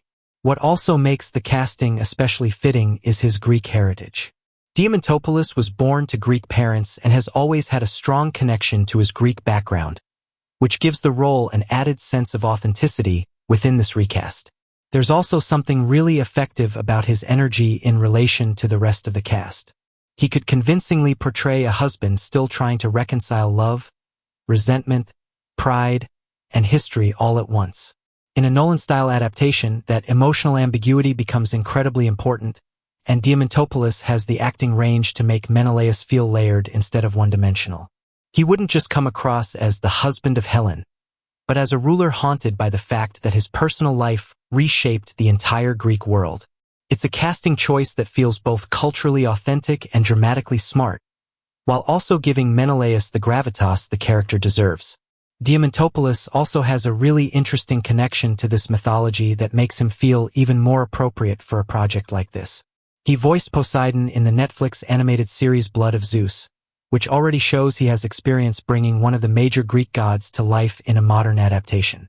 That version of Poseidon required a mix of authority, unpredictability, and divine presence and Diamantopoulos was able to give the character a strong, commanding energy that felt fitting for a god of the sea.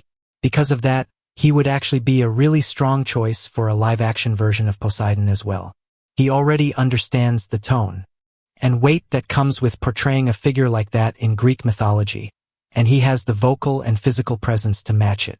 That said, in a Nolan-style Odyssey, Poseidon is likely to be handled very differently or possibly even kept more abstract and indirect rather than appearing as a fully realized character. Nolan tends to focus more on grounded human struggle and psychological realism, so the influence of Poseidon would probably be felt through the journey itself rather than through constant on-screen appearances. That's why Diamantopoulos makes even more sense within this specific recast as Menelaus and other grounded roles rather than as Poseidon directly in this version. It's not about capability, but about how this particular adaptation is choosing to frame the mythology, with the gods operating more as forces behind the story rather than central characters within it. Now for Circe, one of the most fascinating and unpredictable figures in the Odyssey. Circe is not just a sorceress. She's a character who exists somewhere between danger and temptation, wisdom and manipulation. She transforms men into animals, bends reality around her island, and challenges Odysseus in ways that are psychological as much as physical. Whoever plays her needs to feel intelligent, commanding, and slightly impossible to fully understand. For this role, Tina Fey is actually a really interesting choice.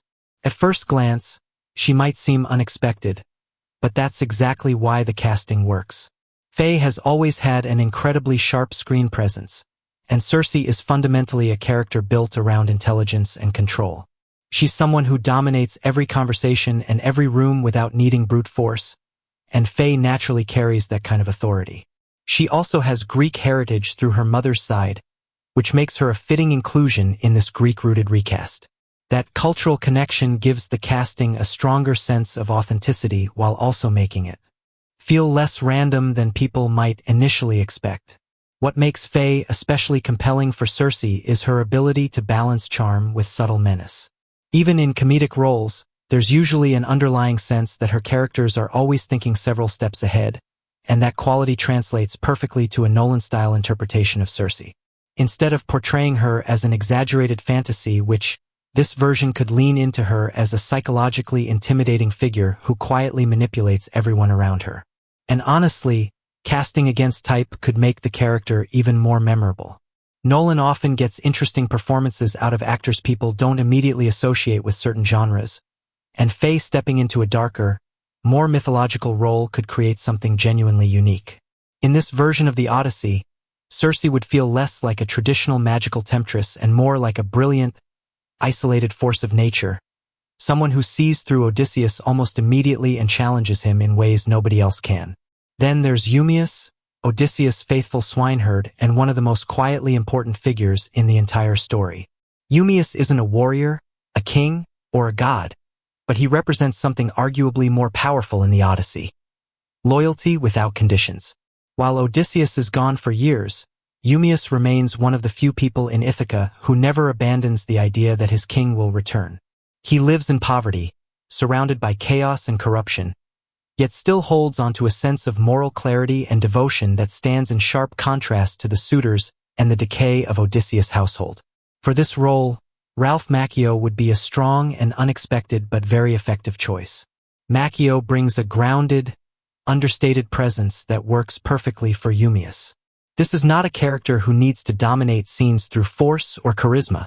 Instead, Eumaeus' strength comes from restraint, humility, and emotional steadiness, and Macchio has built a career on portraying exactly that kind of quiet resilience. There's also a cultural layer that fits into this recasting approach. Macchio's father is half Greek, which gives him a partial Greek heritage connection that aligns with the broader intention of grounding this version of the Odyssey in actors with ties to the culture it originates from.